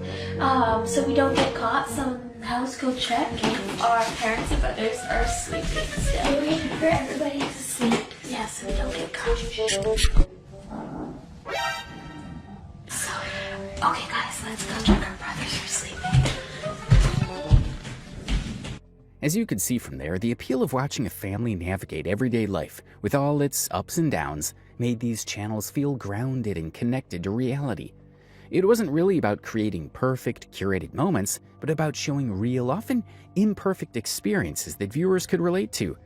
In a world filled with heavily edited, scripted content, family vlogs stood out as a refreshing alternative that felt human and accessible. However, as the commercialization of YouTube grew, so did the pressure for family channels to maintain high engagement levels. The need to keep up with algorithmic demands for more views and higher interaction led to a shift in the type of content being produced. This trend often involves incorporating exaggerated portrayals of family conflict, awkward situations, or controversial topics to attract attention and engagement. The quest for profitability transformed family channels from platforms that once focused on authenticity to ones that often exploited personal issues or conflicts for entertainment value. The emphasis on authenticity gave way to a need for content that would consistently generate views, regardless of its impact on the individuals involved. Instead of celebrating the mundane joys of family life, many family channels became vehicles for sensationalism and spectacle. This transformation has been deeply troubling for many viewers who miss the authenticity that family channels once provided. Audiences now find themselves questioning the sincerity of what they see. Is the content staged? Are the children involved consenting to be part of these more controversial moments? The rise in exploitative practices has eroded trust, leaving many people feeling disillusioned by the shift in family channel culture. The commercialization of family channels has had a profound impact on the way content is produced and consumed. What was once a space for honest and relatable family moments has become a marketplace for sensationalism and profit. For the children involved, this shift can be harmful in a number of ways. They're often placed in situations where their privacy is compromised, their appearance is objectified, or their emotions are manipulated for entertainment value. Some fans went under the comments section of a particular video to air out their opinion and practically their concerns over this act of exploitation, especially from Miguel over his kids. Comments like, "Report this to the Department of Child Services. This is exploitation and abuse." The eating noises and the odd focus on white sauces are 1000% feederism content. This is fetish content. These parents should be in jail for exploiting their child. These are the few raised ethical questions about consent, exploitation, and the long-term impact of growing up in the public eye. The increased focus on views and monetization has meant that many family channels prioritize viral content over the well-being of their children. With more creators now aware of how to game this system for profit, the boundary between entertainment and exploitation becomes increasingly blurred. This has led to a situation where families are encouraged to make content that's more divisive or controversial to keep the money flowing, even at the expense of authenticity and emotional integrity. The rise of family channels like Life with Brothers has undeniably transformed the way content is created and consumed on platforms like YouTube. While these channels initially showcased authentic, relatable moments, the shift towards sensationalized, exploitative content raises important concerns. The long-term effects of both creators and audiences are profound, with children often caught in the middle of a digital landscape that values views over emotional well-being. For creators, the need to balance profitability with responsibility is increasingly crucial, as their children's emotional and mental health can be deeply impacted by the kind of content they create. Meanwhile, audiences, especially young viewers, are exposed to content that can perpetuate harmful stereotypes and normalize behavior that might be damaging in the real world. Parental involvement in children's content creation needs to be critically reevaluated. The idea that family channels can continue to thrive on the vulnerabilities of children or exploit their appearance, behavior, or emotions for views poses a serious dilemma. It's essential that parents take greater responsibility in not just creating content, but in guiding and protecting their children from potential harm. This includes actively moderating the comments section, ensuring that content respects privacy, and reflecting on the impact of portraying their children in situations that could harm their sense of self-worth. As the digital age continues to evolve, it's important for creators, parents, and audiences alike to engage in a broader conversation about the ethics of child influencers. When children are the central figures in family content, their vulnerability must be taken into account. The long-term impact of growing up in the spotlight is something we can no longer ignore. And you might get to see Emma. Shush. You will also get to see... Turn around, please. Hello. No, this way. What else do we do, Emma? Taco burgers. Taco and burgers. Do we have French fries too? French fries. And Water bottle and Pepsi. water bottle on the Pepsi? Cool. Wonderful. Now can your mother talk? That's awesome. The MCK Right. back here. Did you bring 2 pinwheels with you? She did. Emma, speak. Speak. You brought 2 pin. What else? For what? Candles? Candles. Did you get some candles? Some candles? What else did you do today? Do it today. Did all of your friends say happy birthday to you? Yes or no? Yes. Oh, did you feel special? I bet if we... I bet. toilet wipe. Yep. We don't wipe off makeup with Clorox wipes. She wanted to wear makeup today, so we put makeup on her. Happy birthday, Miss Emma. You guys, can you believe that Emma is 16? I can't believe you're 16. The Gala sisters are 40-plus-year-old lesbians who are both allegedly in an asexual 3-way relationship with a guy named Dylan, aka the Murder Corpse King. One of the ladies has a daughter who's unfortunately been roped into their web of dysfunction. They host a video series called the Gala News Network, where they seem to push back against extreme examples of the Me Too movement, and they also make true crime videos. The girls have gotten into a lot of controversies, not just because of their occasional unhinged opinions, but because of the nature of their relationship and the bullying and exploitation of their daughter.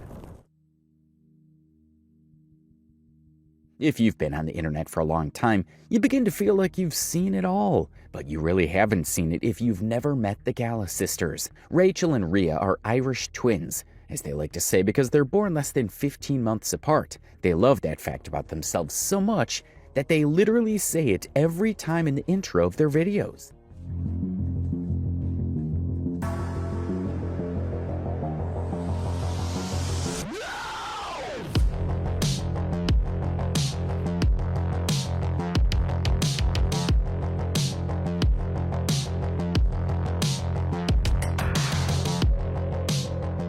Hey, Gala famous Rachel. And Rhea. And we're the Gala sisters. We're actually Irish twins. Yeah, which means we're 15 months apart or less. Before we get into the weeds of their uncomfortable online presence, let's properly introduce the players, starting with the elder of the two sisters, Rhea Garlanou. Rhea is 39 years old and resides in Minneapolis. She's been in the Masonic world since she was 14, and she joined the International Order of Rainbow for Girls, where she has many past titles. When she was 34 years old, she joined Eastern Star, where she currently serves as Esther in her local chapter. When she's not doing that, she can be found watching WWE or CNN or spending time with her cats, dog, and family. She's loved animals since she was a child. She also identifies as a gray asexual lesbian. She cannot eat gluten, dairy, soy, watermelon, or blueberries. She has many chronic illnesses, including but not limited to endometriosis, fibromyalgia, and many others. She has never let it stop her, and she has allegedly ran more than 25 Ks. She's also said in the past that if she was given the chance to be cured, she would say no, since she wouldn't understand how to live like a normal person. As for her marginally younger sister, Rachel Garlanou, Rachel is 39 years old, also resides in Minneapolis. She is new to the Masonic world and is currently a member of Eastern Star. She serves as the warder for her chapter. When she's not busy with those events, she enjoys running, cooking, watching CNN and WWE, and catching up on her favorite TV shows. She's a retired restaurant manager and claimed to have worked in that industry for over 10 years. Just like her older sister, she also identifies as a gray asexual lesbian. Rachel cannot eat dairy, gluten, strawberries, and soy. She's been chronically sick most of her life, mainly with endometriosis, fibromyalgia, and celiacs. But she has a good life exploring the world with her daughter, sister, and pets. They can often be seen walking outside together. Right off the bat, the first thing you'll notice about the sisters is just how much they have in common. They share the same hobbies, the same pets, the same illnesses, the same sexual orientation, and of course, the same man. They feel very much like two people living the same one life. In fact, one of the only few things separating the sisters is that Rachel, the younger sister, has a teenage daughter named Emma. Emma is around 16 years old. She has autism and a speech-language disorder. She's part of the same organizations that her mom and aunt belong to. According to them, those programs have helped her with her social skills and taught her many valuable lessons, the greatest of which is friendship. Emma quote-unquote enjoys watching Cuomo Primetime and WWE with her mom, Rachel, and her auntie, Rhea. We'll dive deeper into the relationship between Emma and her mom and aunt later. For now, it's just important to establish that she's autistic and nonverbal. Before we get into any of that, we need to talk about their relationship with Dylan. Dylan, or as he refers to himself, the Murder Corpse King, or the Motley Crue King, is a man in his early 20s who was a moderator for the sisters for a long time before moving in and dating both of them. Dylan is both asexual and bisexual, according to him. His thing is being extremely loud and aggressive on camera, and that could be a result of his love of professional wrestling. I am the YouTube Wrestling Figures Heavyweight Champion, D-Generation Motley Crue World Heavyweight Champion. Never forget it. And if you do, you're gonna get your beat. Black and blue. He, just like the sisters, also have a bunch of mental disabilities, some of which he identifies himself, and some of which his father identified but he actively rejects. I used to have a lot of talks with my dad saying that I was bipolar. That's not true. I'm not bipolar in any way. Yeah, I might be stuck in my head all the time, but that's not a bad thing or a good thing. When they broke onto the internet, naturally a lot of people had questions. Given that a three-way couple or a throuple is controversial enough on its own, how does a throuple work when it involves two sisters? Are the sisters romantically involved with each other? And does this count as incest? Well, sisters seem to think not. Woo woo woo. No, they're not dating each other. They're dating me. Get your damn facts straight. I know I'm soft like butter. Thank you. Don't care. Moving on to something that's more important to you than you. So it's very... In the context of all this, that's good news. The sisters aren't romantically involved with each other, just with the same man despite both being lesbians. They appear to be sister wives in the literal sense. With that out of the way, we can ask some of the more pressing questions, like whether or not Dylan was groomed. Given the 15-plus year age gap between him and the sisters, this is a valid concern. Dylan, though, feels it's impossible for him to have been groomed because he wasn't a teenager when he met them. That means I am at the age of dating them, 23. Get that through your heads. Seriously. It's not that hard to understand. I'm not 18, I'm not 15, I'm not any of that crap. Okay. That's not an entirely bad defense. He's an adult after all, and at that age he can date whoever he pleases. But that doesn't mean grooming couldn't have occurred. His current age isn't as important as the power dynamics at play, because whilst he may not be 15 or 18 years old, the age gap is quite literally that many years. Both the Gala sisters are old enough to be his mother, and if that isn't uncomfortable enough, then it's important to remember that Dylan did move into their house. He lives under their roof, and he calls himself the sisters' little brother. Yes, we are in a throuple, but I'm also still Rachel's sister. Yeah. Still her sister, and I always will be. And I'm also going to be still the Gala sister's little brother, for example. It's extremely weird no matter how you shake it. It gets even worse when you consider how their relationship was started. Dylan, who actually comes from Florida, claims he flew up to Minnesota to meet the sisters secretly. He didn't tell any of his friends and family members for months, which later became years. The sisters knew about it too. They were the ones who invited him over, and they even paid for his flight ticket and everything. Dylan then told the sisters he'd like to stay with them because he doesn't want to go back to his parents' house, and thus was born the throuple. Dylan's family members then found out where he was and what he was doing and tried to reach out to help him. They thought he was kidnapped by the sisters, and Dylan even had to make a now-deleted video on his now-deleted channel to tell them to back off. All of that is extremely disturbing, to say the least, and that's a general theme with the Gala sisters. The more you find out, the more disturbing the rabbit hole gets. But without further ado, it's finally time we talk about their content. They started off with huge plans for their channel. They intended to have two channels. One where they host a semi-serious show criticizing Me Too cases gone too far, and a second Gala family channel where they post more personal videos. Now, their political content on their main channel is somewhat surprisingly the least controversial part of the Gala sisters' lives. Their live streams on there do provide a fair few bits of insane comments, but the worst of the Gala sisters and Dylan comes to light when they get personal. Like when Dylan called one of the sisters sloppy seconds while she was sitting right next to him. Took what you wanted. I got your sloppy seconds. And I'm damn well gonna make the best out of what I got.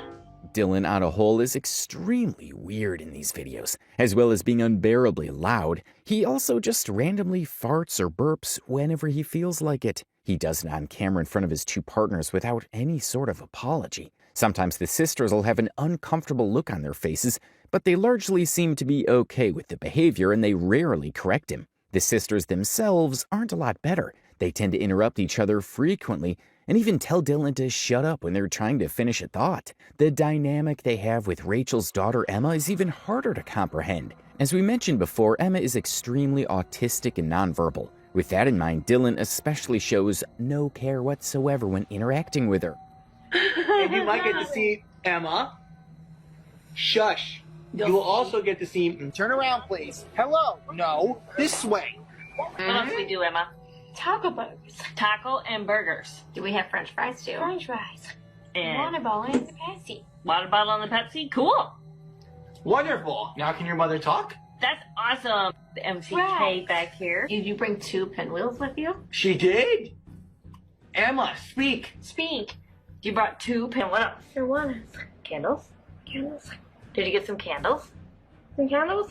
What else did you do today? Do it today. Did all of your friends say happy birthday to you? Yes or no? Yes. Oh, did you feel special? I bet if we The I bet- toilet wipe. Yep. We don't wipe off makeup with Clorox wipes. She wanted to wear makeup today, so we put makeup on her. Happy birthday, Miss Emma. You guys, can you believe that Emma is 16? I can't believe you're 16. You can see he doesn't let her talk.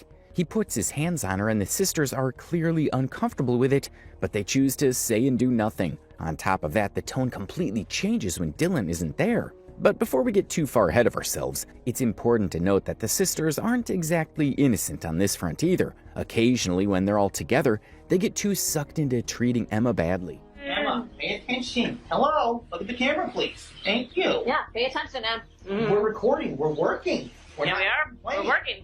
You're not going to play with anything today. We're not going to record while we're riding the bus because you really shouldn't do that. I think you're actually not allowed to. No. Yeah, I know who I'm talking about. It's time to go. Jay the Marquis Evans. It's bad. Don't worry, kiddo. It's coming soon. It's coming soon. That's Okay. all. Right. Look, we all actually really get along really well. Please shut up. Except for the teenager. Emma, please shush. Stop.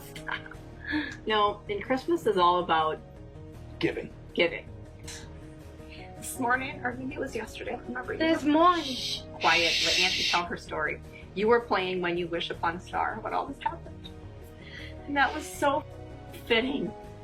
That was the most fitting thing that you possibly could. Lie? Yes, we make friends with everybody, everywhere we go. Everyone remembers us. Yes. We're very memorable. It just seemed like an overall toxic environment to be in. Not even just for Emma, although she's the primary victim of all of this, but for all of them. Whatever mental disabilities they have clearly isn't being helped by being around each other like this. They're constantly talking past each other like none of them care enough to do any of the listening. I wish I could. Why would you all marry the same guy? Because we both like him. Is it matter? Why do you? I don't remember asking for your opinion. If I want your opinion, I'll tell you what it is. Oh my god, why does that word go through? You can't groom an adult. That's not possible. Once again, y'all. I know you guys were saying about Charlotte Dobre too, and she doesn't wear lip plumper either. Some people just have really big. We're not. No one in this is married. I was married a long time ago. It seems like you guys don't even like each other. Well, here's the thing. We're crass, we're rude, we're rough and tumble. She and I were born in the 80s, and I've worked in restaurants for over 20 years.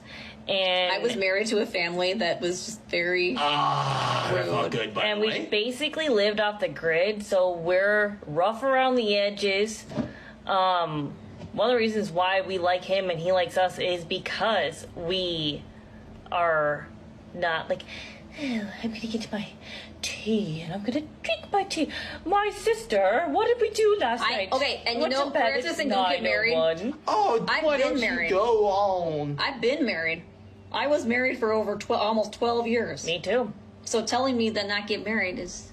It doesn't ever feel like a conversation is ever really happening when the three of them are together like that. It gets slightly better when it's just the two sisters without Dylan present, but only marginally so. Because of that, They tend to contradict themselves a whole lot without realizing it, like with the sexual orientation mess. The two sisters claim to be lesbians, but have both been married to men in the past and have precisely zero history of dating any other women. Not to mention that they're both dating the same man in Dylan now. Then there's the asexual and aromantic confusion. Both the sisters and Dylan all claim to be asexual and aromantic. They made a video on Valentine's Day telling people they don't want to participate in holiday. But both of those claims don't hold true, as you'll easily find multiple videos where Dylan is getting handsy and raunchy with one of the sisters right there in front of the camera.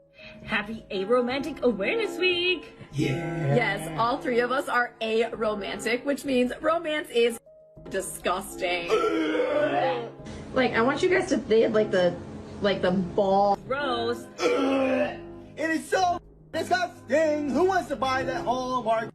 Especially the little chalky hearts. I hate flowers. They're disgusting. If you would like to give me flowers, that's the equivalent of saying I want you dead. If somebody ends up giving me a bouquet of flowers, I'm gonna light that on fire and shove it up there. And happy, very unhappy Valentine's Day to you all, and don't you ever ask any of us out.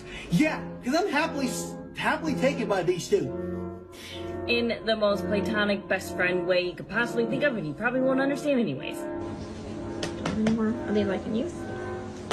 Really? No. Like, I want you guys to think like the ball polisher. It's just the. So they aren't asexual. One of them literally has a child. On top of that, they aren't aromantic either, as they constantly swap kisses in their videos and tell each other, "I love you" all the time.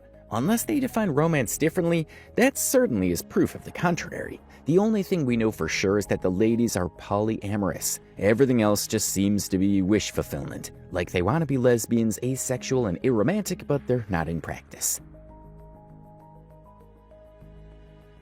But to return to Emma, it's very clear to see that she's being exploited a little bit by the sisters for their channel. They're constantly trying to get her to face a camera. They're always talking about her disability, and they just let Dylan say and do whatever he wants to her. Dylan likes to call himself her stepfather despite only being 6 years older than her, and that he's not married to her mom. Dylan did get engaged to the sisters, but they never got married, at least not to our knowledge. More evidence to support Emma being treated as an asset rather than a regular child involves the sisters rarely using her name and calling her the Gala daughter instead. The sisters have a separate channel called the Gala Fam, where they post more of their homemade family content. So I'm going to read a couple of their video titles and you can figure out what the common denominator is. Autistic teen singing Mulan. Autistic teen sings to dad's cat. Autistic teen gets kitten for her birthday. Autistic teen holds kitten for the first time. Kitten helps autistic teen with death. Autistic teen eats mac and cheese with kitten.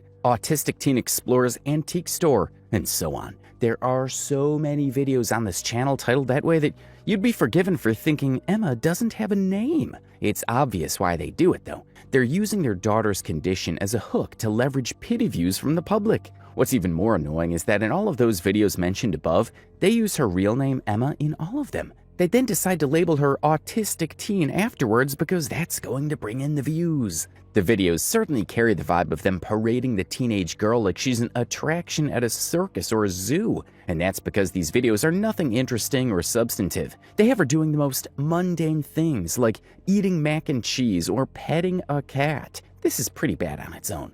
But when you roll it on top of all the examples of Dylan and the Gala sisters just straight up bullying Emma, then you start to really worry about the teenage girl. Another example of this is a video they made when they took Emma out for Pride. It was a new environment packed with people and all sorts of different sounds and colors. It doesn't take an expert to know Emma would likely be overstimulated by all this, but the Gala sisters didn't seem to know. Emma, struggling with the situation she'd been out in, ran off, forcing Rhea to pursue before the mother, Rachel, finally decides to chase after them. Come on, back here, come on.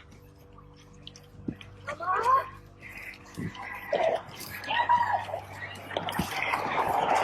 She's autistic. She's just a little overwhelmed. I got it.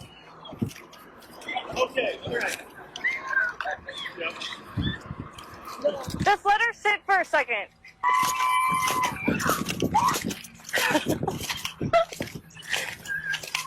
Come on, wait. Rachel fell over chasing after her, and that's probably because she refused to put the camera down, even when her autistic daughter had just ran off in a place full of strangers. There's so many ways that could have gone extremely wrong, but thankfully, Emma was found and calmed down. They get into situations like that fairly often too, and this is why they started to gain the attention and criticism of the general public. As far as criticism goes, neither the sisters or Dylan respond to it well. We already know them to be aggressive and loud for no reason, so that gets 10 times worse when there actually is a reason. They allegedly banned certain words from their live chat, and they also banned people too if they dare say anything negative about their relationship. They even make Emma read some of the hate comments, which is just sick and depressing. It doesn't even have to be hate comments. When it's just a point they don't agree with, they get angry, confrontational, and pretend that they're being prosecuted by the internet. Those of you who want to talk about the Gala dad, get the fuck out of here. I have been through enough with him. And you're gonna stop. And if you're gonna stop. Because all y'all gotta say, I'm talking. Smoke up his skirt and Would you like it if I came to your fucking life and told you what to do? Huh? Would you like that? No? Some of you guys Then are shush. acting like entitled little children. In case you're confused, like you would be if you were to watch the Gala sisters' content without context, it's their own fans that they're constantly berating or insulting. The sisters and Dylan would have you believe that it's just hate comments they're constantly getting, but most of the comments are actually positive. The ones that aren't positive are usually just genuine concerns over their well-being. Like when they see the sisters cook and eat on the floor, or when they ask sisters simple questions. Just to give a clearer example, here's the response video they made when someone politely asked what they do for a living and if they plan on having more kids. If some of you can, great. That's fine. You can have kids. Good for you. That's your story, not mine. I'm also 39 years old.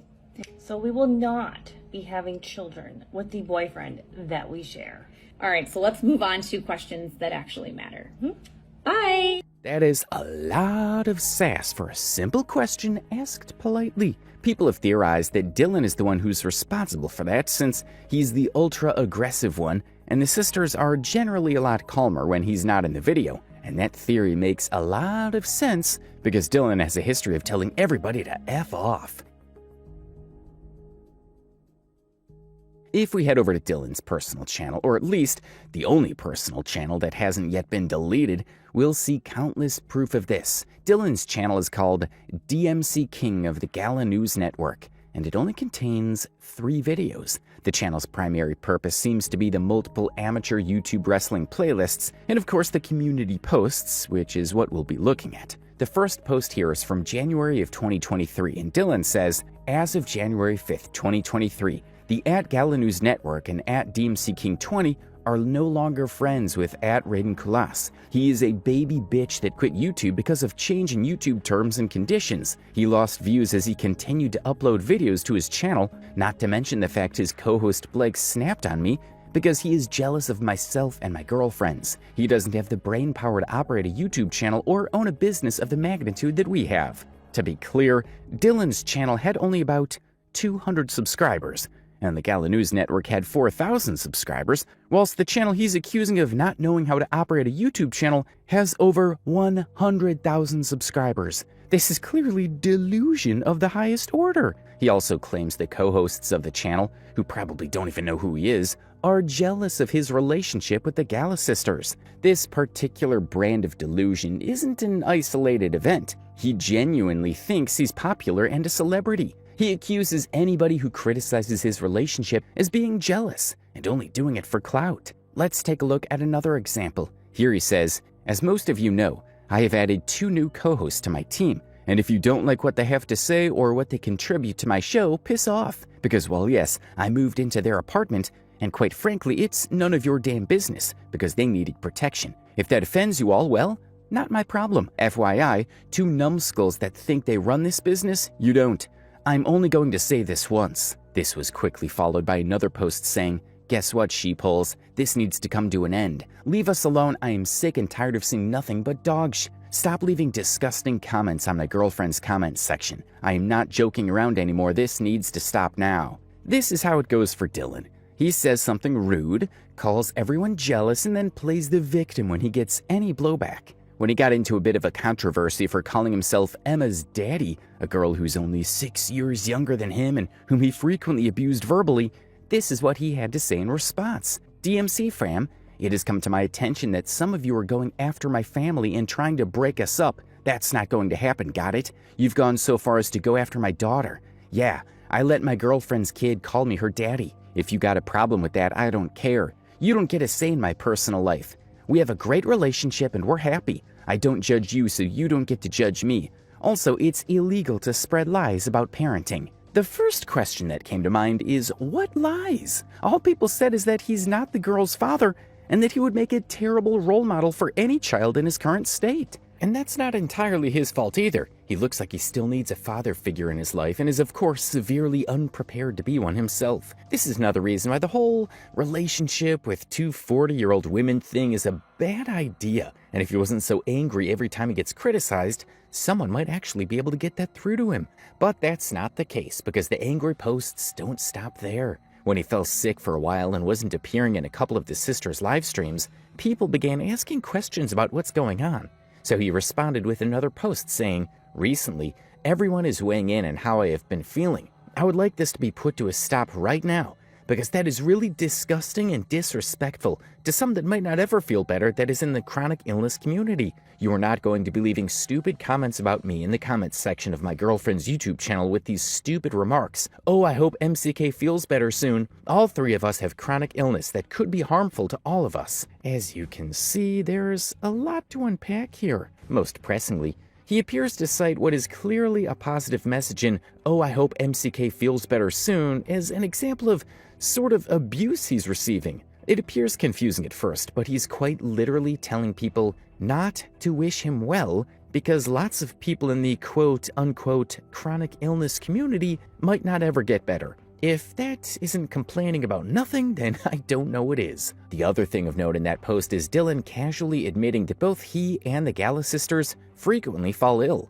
That sounds like a genuine case for worry, and they probably shouldn't be staying all together if that's true, especially as he made another community post saying, "For everyone that is coming after us, I got only 2 words for you. Please stop. I can't heal while everyone else keeps coming after me. This stress is overwhelming and unbearable for me to get any sleep. Not to mention the fact doctors' orders are bed rest and sleep. No walking for long periods of time." Again, that sounds pretty serious. But before we can ask what's going on with him or even think about helping him, he resumes normal order by pushing everyone away. People think that they can take my job of being a spokesperson for the @Gala News Network. As far as we know, I am the only one that has been hired.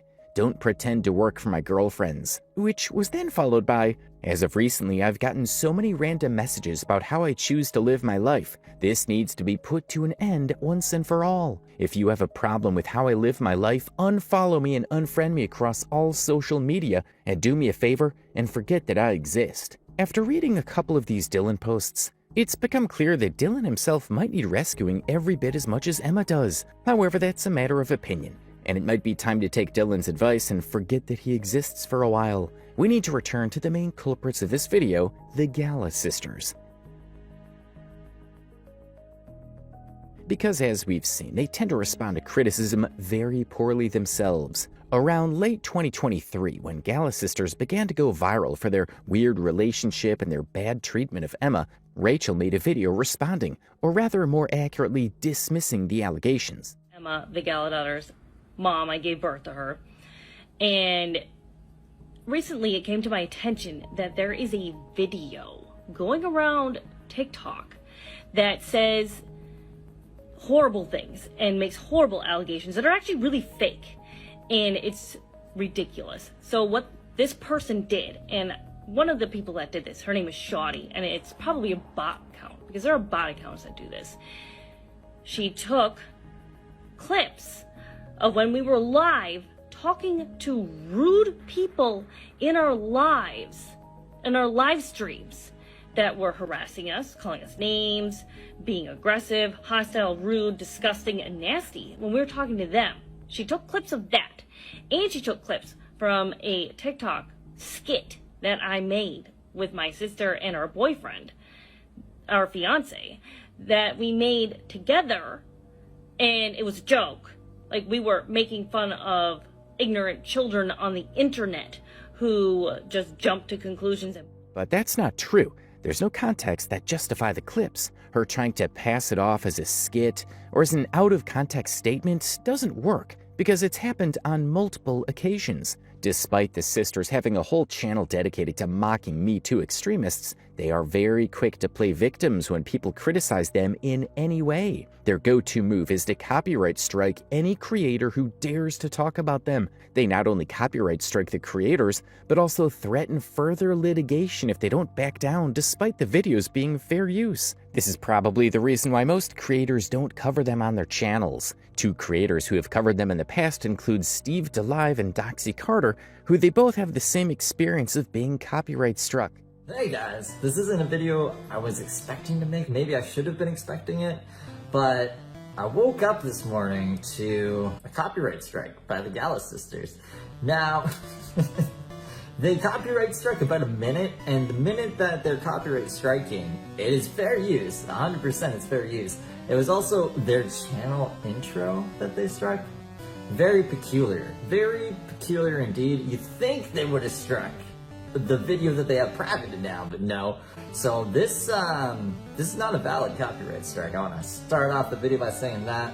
But it goes a little bit deeper. See, I don't check my email too much. Apparently, they sent me an email this Saturday saying, "Hello, it has come to our attention that you stole our content with the intent to defame, harass, and bully us." I don't remember doing that. It wouldn't be so bad, but you are picking on a disabled teenager. Again, using the disabled teenager route. You were causing emotional distress and instigating a mob. Unfortunately, this video must come down. It is discrimination against a disabled family for our orientation, which is completely illegal. If it doesn't come down within 24 hours, we will discuss further action with our attorney. Sincerely, blank. They didn't sign it. As you can see, they're pretty much the same excuses we've gone over already. They accuse you of bullying their disabled teen daughter and using their illness for views when that's exactly what they're being called out for. Once again, displaying their lack of self-awareness. For good measure, the Gala sisters also sign up the creators' email accounts for a bunch of spam, which is petty more than anything else. These copyright strikes never go anywhere. The creators usually get cleared once they push back on it. And even though they threaten to sue practically every time, they've never actually gone through it before, at least, not that we know of. It's all bluff, and it has to be because there are no legal grounds by which the sisters could argue against the videos being fair use, and they wouldn't need to constantly strike channels if they weren't afraid that their dark, twisted lifestyles would be getting outed. And trust me when I say, we haven't even covered half of their controversies. Before Dylan came into the picture, the sisters shared a deep admiration, or should I say obsession, for another man, Chris Cuomo. As far back as 2020, they made videos about the TV journalist. But instead of expressing their feelings directly, they used Emma. They put Emma in front of a camera and claimed that she was the one who was obsessed with Chris Cuomo and that she would do anything to meet him or have a conversation with him. They also claimed that Emma sees Chris as her dad. A huge shout out to the TikToker, Panasarus, who uncovered all this. I also want to say that it's pretty clear to us and to you that what we want for Christmas either cannot be bought with money or it's super expensive. Typical Rachel and Rita. Emma had a wish for Christmas this year, and I think that we might want to share. I think we might want to share it for Christmas class. No, it's not Christmas. We might want to share it here. Go ahead. What did she tweet? Oh, Emma would love to meet, like, talk over the phone or video chat with Chris Cuomo. That's Emma's dream. And Chris, if you're watching this, could you take like 5 minutes out of your day to make her dream come true? Emma doesn't really have a dad, and she does kind of wish that you were her dad. So if you have to be watching this, or somebody knows and have to be watching this, would you please let him know? So it's pretty obvious that they're using Emma to get an appointment with a guy they're huge fans of. This doesn't come out of nowhere. We've already seen that they have no problems exploiting Emma and her condition to get attention on the internet. Thankfully, it never worked, as they didn't get that private meetup they were looking for. 2 years later, the sisters did manage to call into the Chris Cuomo show, and they bizarrely proceeded to criticize his co-host for being boring and micromanaging his show. Chris Cuomo isn't the only celebrity they're huge fans of, though. They also have an obsession with Marilyn Manson, so much so that they made and marketed a hand soap branded after him in their online store. They called the product the Marilyn, and they priced it at $9 per bottle. According to sources close to Manson's wife, Lindsay Usich, the man allegedly sent a cease and desist to the sisters. The sisters were also allegedly banned from the Marilyn Manson subreddit for using multiple accounts to cause chaos on the sub.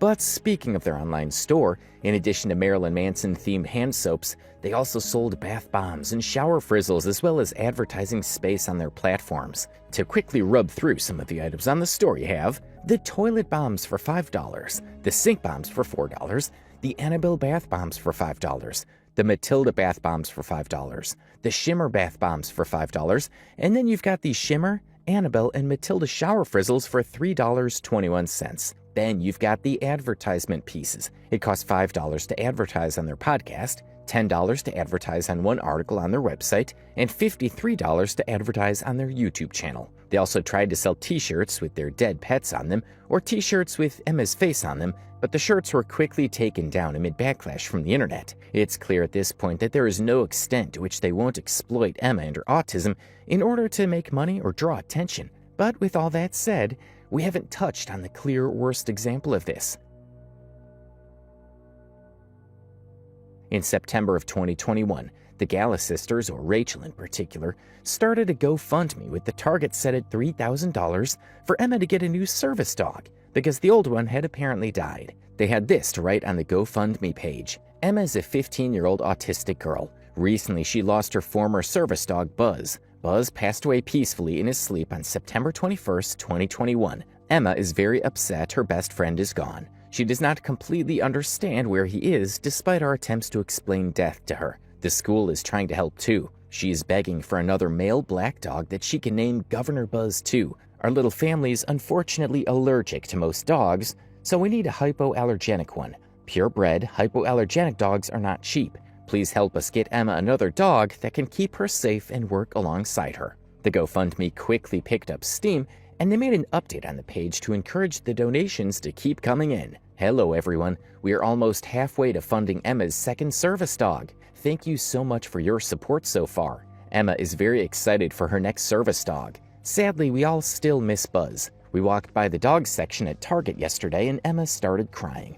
We've been in contact with the breeder, and we will get to meet the dogs they have right now. In fact, they have a litter of puppies all claimed for, who are waiting to go to their forever homes. They have set aside one puppy for Emma next year, 2022, and will help us train the pup. All we need to do is pay them. Please share this fundraiser and donate if you can. So as you can see, they're milking the sadness here. Just really trying to get more people to donate. They then made a post saying that they're looking at a few dogs and assessing their options on the 1st of October. Hello everyone, thank you for your donations and support through this difficult time. We are going to carefully assess our options and find the perfect dog for Emma. We plan on obtaining a puppy and starting training next spring-summer. Things like this move slowly, and if they don't, you're probably being scammed. Puppy mills are a serious problem. We will keep you updated as things progress. Please give us time to get this done in a safe and effective way. We all miss Buzz so much, but it will be worth the wait for Emma's next amazing service dog. But then you're not going to believe what happens next. And that's nothing. Nothing happens. Rachel goes dark, and the next and final update doesn't come until 6 months later. That's right, 6 months. In April of 2022, Rachel returned to say, unfortunately, the breeder we were trying to use ghosted us, and Emma did not get her dog. We are working to try and find her another one, but this takes time. We don't live somewhere that's conducive to raising a small puppy. So right now we are still in between dogs. The money is in savings for Emma to use at a later date. Anyone telling you otherwise isn't telling the truth. So Emma never got the service dog. We've seen their videos for up to 18 months past this point, and there was never any service dogs with Emma, or indeed any proof that she even needs one. Rachel never updated the GoFundMe again, quite literally because there was no update. The GoFundMe raised over $2,300, and there's simply no accountability for that cash. So we've seen example after example of the Gala sisters being awful people, but we still haven't uncovered their biggest lie, which was a plot twist of epic proportions. It turns out that the Gala sisters aren't even related to each other.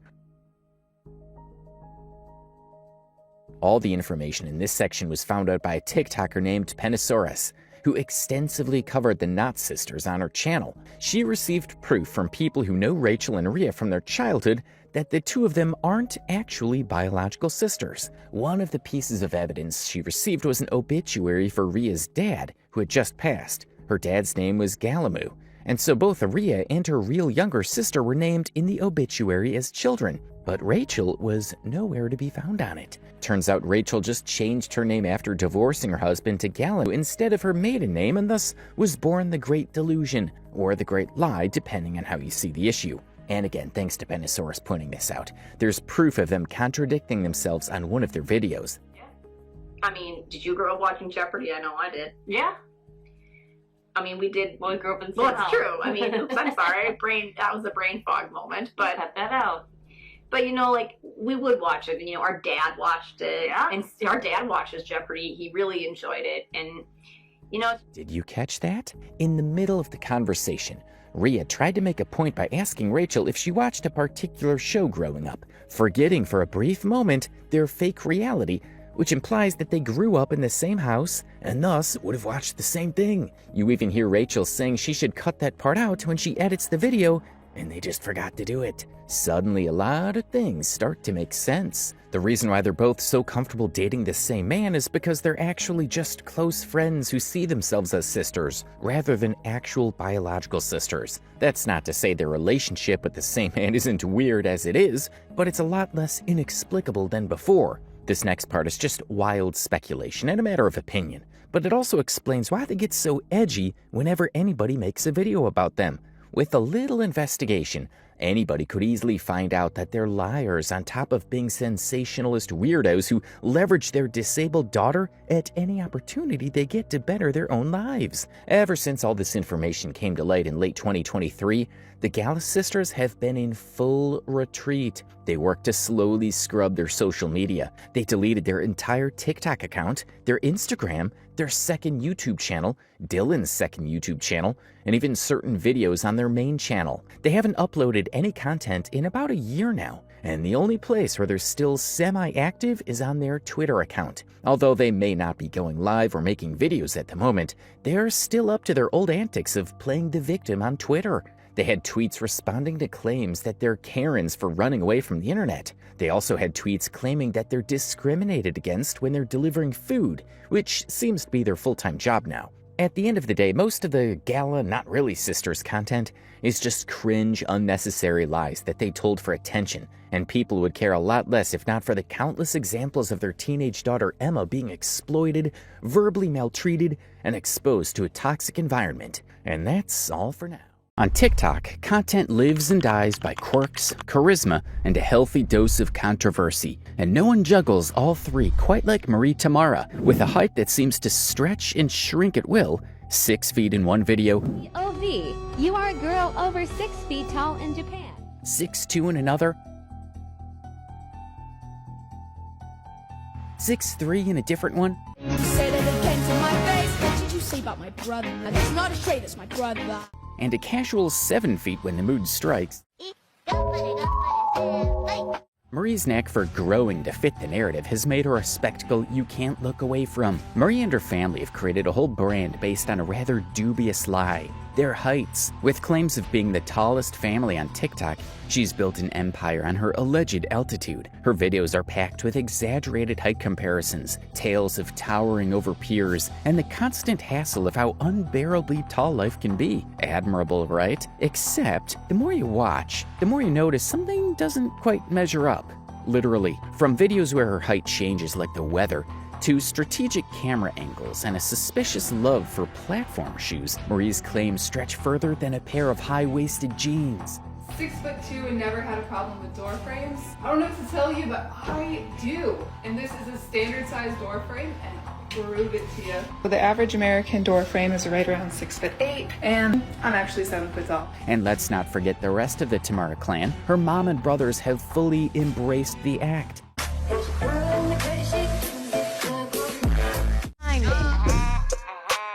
I understood the assignment. Her dad pops in on his off days. Talking it, she ain't trying it.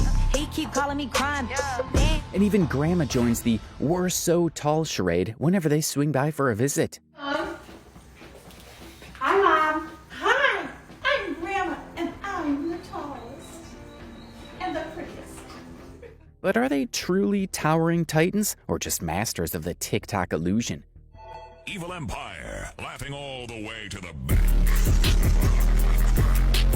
With over-the-top theatrics and a height-centric persona, Maria's managed to make being tall her entire personality. But as skeptics roll their eyes and viewers flutter comments with questions like, "Are you really 7 feet?" Marie doubles down, asking them back, "How tall are you?" It's a tall tale indeed, but the question remains, how much of it is true? Buckle up, or maybe grab a stepladder, because we're about to dig into the heights, the angles, and the towering claims of Marie Temara and her so-called tallest family on TikTok. Marie Temara's TikTok journey began with a simple premise. Life as a tall person is hard. Her early videos were filled with relatable snippets of daily struggles, from ducking under doorways to squeezing into tight seats in space.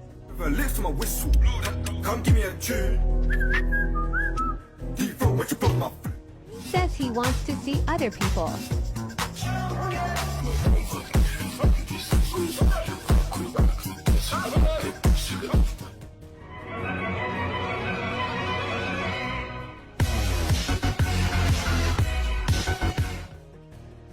Tall guys, I love you, but everybody loves you.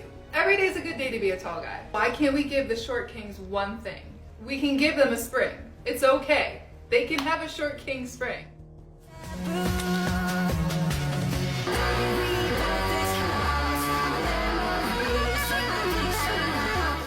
Clips like, "They laughed because I was tall. Now I'm laughing because they can't reach the top shelf," gave viewers a peek into her life while wrapping it in a playful, self-deprecating humor. It wasn't long before her unique perspective started gaining traction. But Marie didn't stop there. What's better than one tall TikToker? A whole family of them. Enter her mom, Christine, and brothers, Troy and Shane. Together, they branded themselves as the tallest family on TikTok.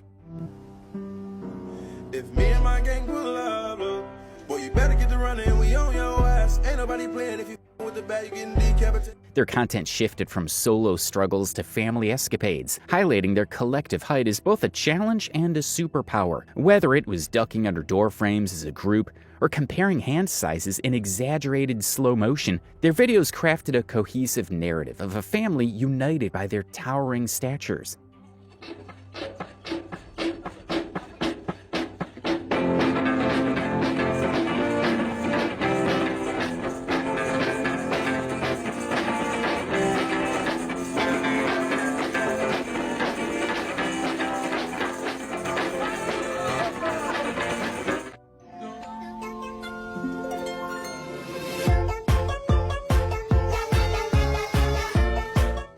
Up my tall family.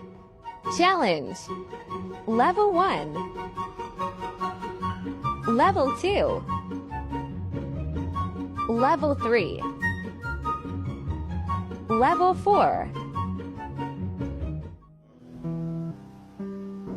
If me and my gang pull up, boy, you better get to running. We on your ass. At first, their supposed unique struggles resonated with viewers. Audiences found charm in their camaraderie and relatability. After all, who wouldn't be intrigued by a family so tall they seemed to defy normal proportions? Their content was equal parts humor, spectacle, and curiosity, a recipe for viral success. But as their follower count climbed, so did the scrutiny. And that's when the cracks in their lofty claims started to show. But as the Tamara family's TikTok fame grew, so did the questions. For a family so obsessed with height, the details didn't always seem to stack up. At first, their videos appeared innocent enough, just a group of extraordinarily tall people sharing their lives. Yet as viewers watched more closely, something felt off. Claims of 7 feet tall turned into the internet's newest mystery, and the inconsistencies were hard to ignore. Marie proudly declares she's 7'0". Her mom Christine is staggering 7'5", and her brother is towering close to 8 feet. But the math just doesn't math. In one video, Christine's 7'0" stature is flaunted like a badge of honor. Then, just 2 weeks later, she suddenly shrunk to 6'5".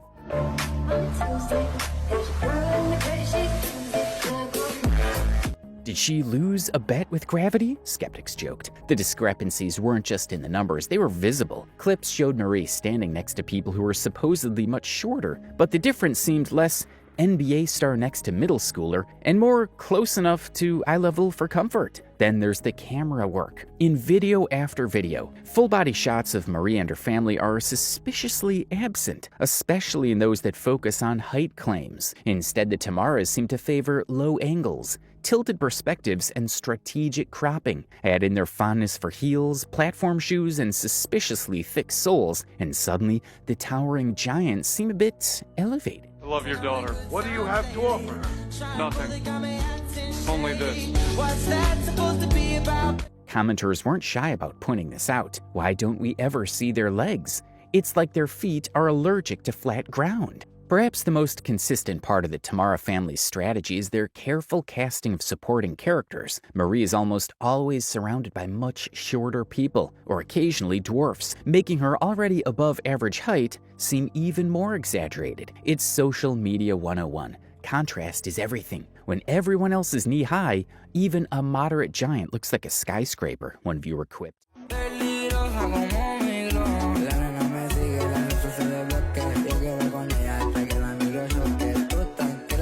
Whether it's camera tricks, creative footwear, or curated comparisons, the Tamara's towering image isn't as solid as it seems. But instead of addressing the doubts, they lean into the chaos. Because in the world of TikTok, controversy is the ultimate growth hack. If there's one thing Marie Temara has mastered, it's turning height into a personality. Her TikToks revolve almost entirely around the same theme. I'm tall, let's talk about it. From comparing herself to NBA players in clips that are as dramatic as they are questionable, to repeatedly calling her family the tallest in the world, she's built her entire online identity on towering above the rest, figuratively and allegedly, literally. One standout video shows Marie confidently stacking herself up against basketball legends, grinning as she declares, 7 feet tall and I'd still dunk on you. The boldness of this statement, paired with a careful angle emphasizing her height, feels like the epitome of her content strategy. Height is both a superpower and her brand. But Marie doesn't just stop at claiming her title as TikTok's tallest queen, she actively engages her audience to perpetuate the narrative. Her comment sections are filled with her favorite question, how tall are you? It's a move that keeps the conversation centered on height while inviting her followers to participate in the spectacle. She even went to Japan one time and claimed to be the tallest. Reactions to her height obsession are as polarizing as her content. Some fans are awestruck, showering her with admiration for embracing her uniqueness. Others, not so much. Critics roll their eyes,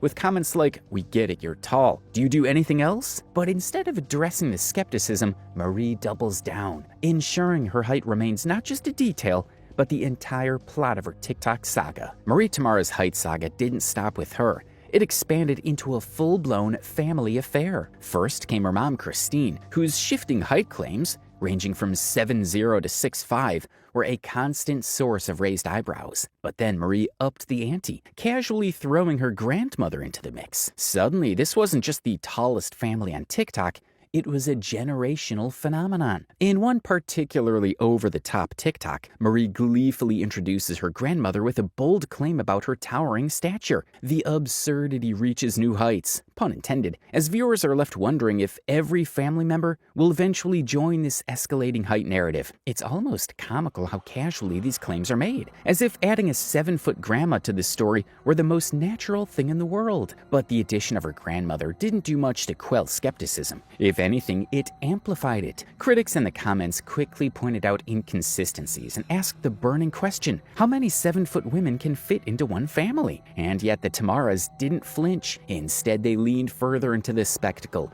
ensuring their family's towering tale remained a focal point in their TikTok brand. As Marie Temara and her family's towering claims gained traction, so too did the skepticism. The comment sections of their videos became battlegrounds for debates. with the eagle-eyed viewers pointing out inconsistencies that were impossible to ignore. From the suspicious lack of full-body shots to the suspiciously thick-soled shoes and conveniently low camera angles, the audience wasn't buying the narrative wholesale. Are they on stilts? One commenter joked. Another chimed in, how tall is the camera operator though? The skepticism didn't stop at casual comments. Entire threads began dissecting the Tamara's content, with fans and critics alike debating whether they were using camera tricks, strategic footwear, or even outright fabrications to boost their height claims. Questions like, why did their legs disappear in every video? Or, do they have a sponsorship deal with platform shoes? Dominated the conversation, keeping their TikTok page as much of a source of intrigue as entertainment. And how did Maria respond? By deflecting criticism with humor. In one video, she cheekily quipped, I'm not tall? Okay, short kings, tell me more, accompanied by a dramatic eye roll. While her approach was undeniably entertaining, it sidestepped the real questions, leaving doubts unresolved and fueling even more speculation. Rather than addressing the core issues, Marie's playful rebuttals became part of the act, ensuring the controversy stayed alive. After all, in the world of TikTok, engagement, whether positive or negative, is the name of the game. And for the Tamaras, even skepticism became a way to keep the spotlight squarely on their supposedly towering frames. For Marie, Tamara, and her family, the tallest hurdle they face isn't a door frame, it's maintaining credibility. When your entire brand is built on the idea of being exceptionally tall, even the smallest crack in that narrative can cause the whole facade to crumble. The more viewers scrutinized their claims, the more doubts arose, threatening to undermine the foundation of their TikTok empire. As one commenter aptly put it, when your entire brand is built on being tall, even the slightest doubt can send it crumbling down. This skepticism doesn't just stop at TikTok. Marie's online presence spans platforms, including Instagram and even OnlyFans, where she's turned her fame into a lucrative venture. By leveraging her supposed height as a unique selling point, she's managed to secure sponsorships, collaborations, and a loyal fan base willing to invest in her content. But as the questions around her height persist, so too does the risk of alienating an audience that values authenticity. For influencers like Marie, trust is currency, and while her exaggerated tales have certainly kept her in the spotlight, they may also come at the cost of her long-term credibility. The Tamaras may be tall in stature, or so they claim, but it's their ability to stand up to the scrutiny that will truly determine how far they can go. In the world of social media, spectacle is king, and the Tamara family's towering claims are no exception. Their story fits neatly into a growing trend of influencers exaggerating aspects of their lives for clout, leveraging a single unique trait, whether real, embellished, or entirely fabricated, to carve out a niche. From influencers who claim luxurious lifestyles they can't actually afford, to those who curate overly polished, impossible realities, the Tamara's tallest family narrative is just another chapter in this ongoing phenomenon. It's not hard to see the appeal. Height is eye-catching, unique, and inherently fascinating to most viewers. And for Marie and her family, the height gimmick has been widely successful. But they're not alone in using exaggeration as a tool for fame. Comparisons can be drawn to influencers who inflate their net worth, fake extravagant vacations, or stage elaborate stunts for virality. The Tamara's story is simply another iteration of the social media spectacle, one where their supposed tallest family title serves as the hook. Despite the inconsistencies, there's no denying the entertainment value of their content. The exaggerated claims, playful videos, and quirky family dynamic keep viewers coming back for more, even if only to see how far the narrative can be stretched. But as the scrutiny grows, so do the ethical questions. Are these exaggerations a harmless gimmick designed to entertain, or are they crossing into problematic territory by misleading their audience? The answer lies somewhere in the blurry middle. While it's easy to dismiss their height claims as a marketing strategy, the fine line between performance and deception matters more than ever in a world where authenticity is currency. Whether the Tamaras are TikTok's tallest influencers or just its most creative storytellers, one thing is certain: they've mastered the art of keeping people talking.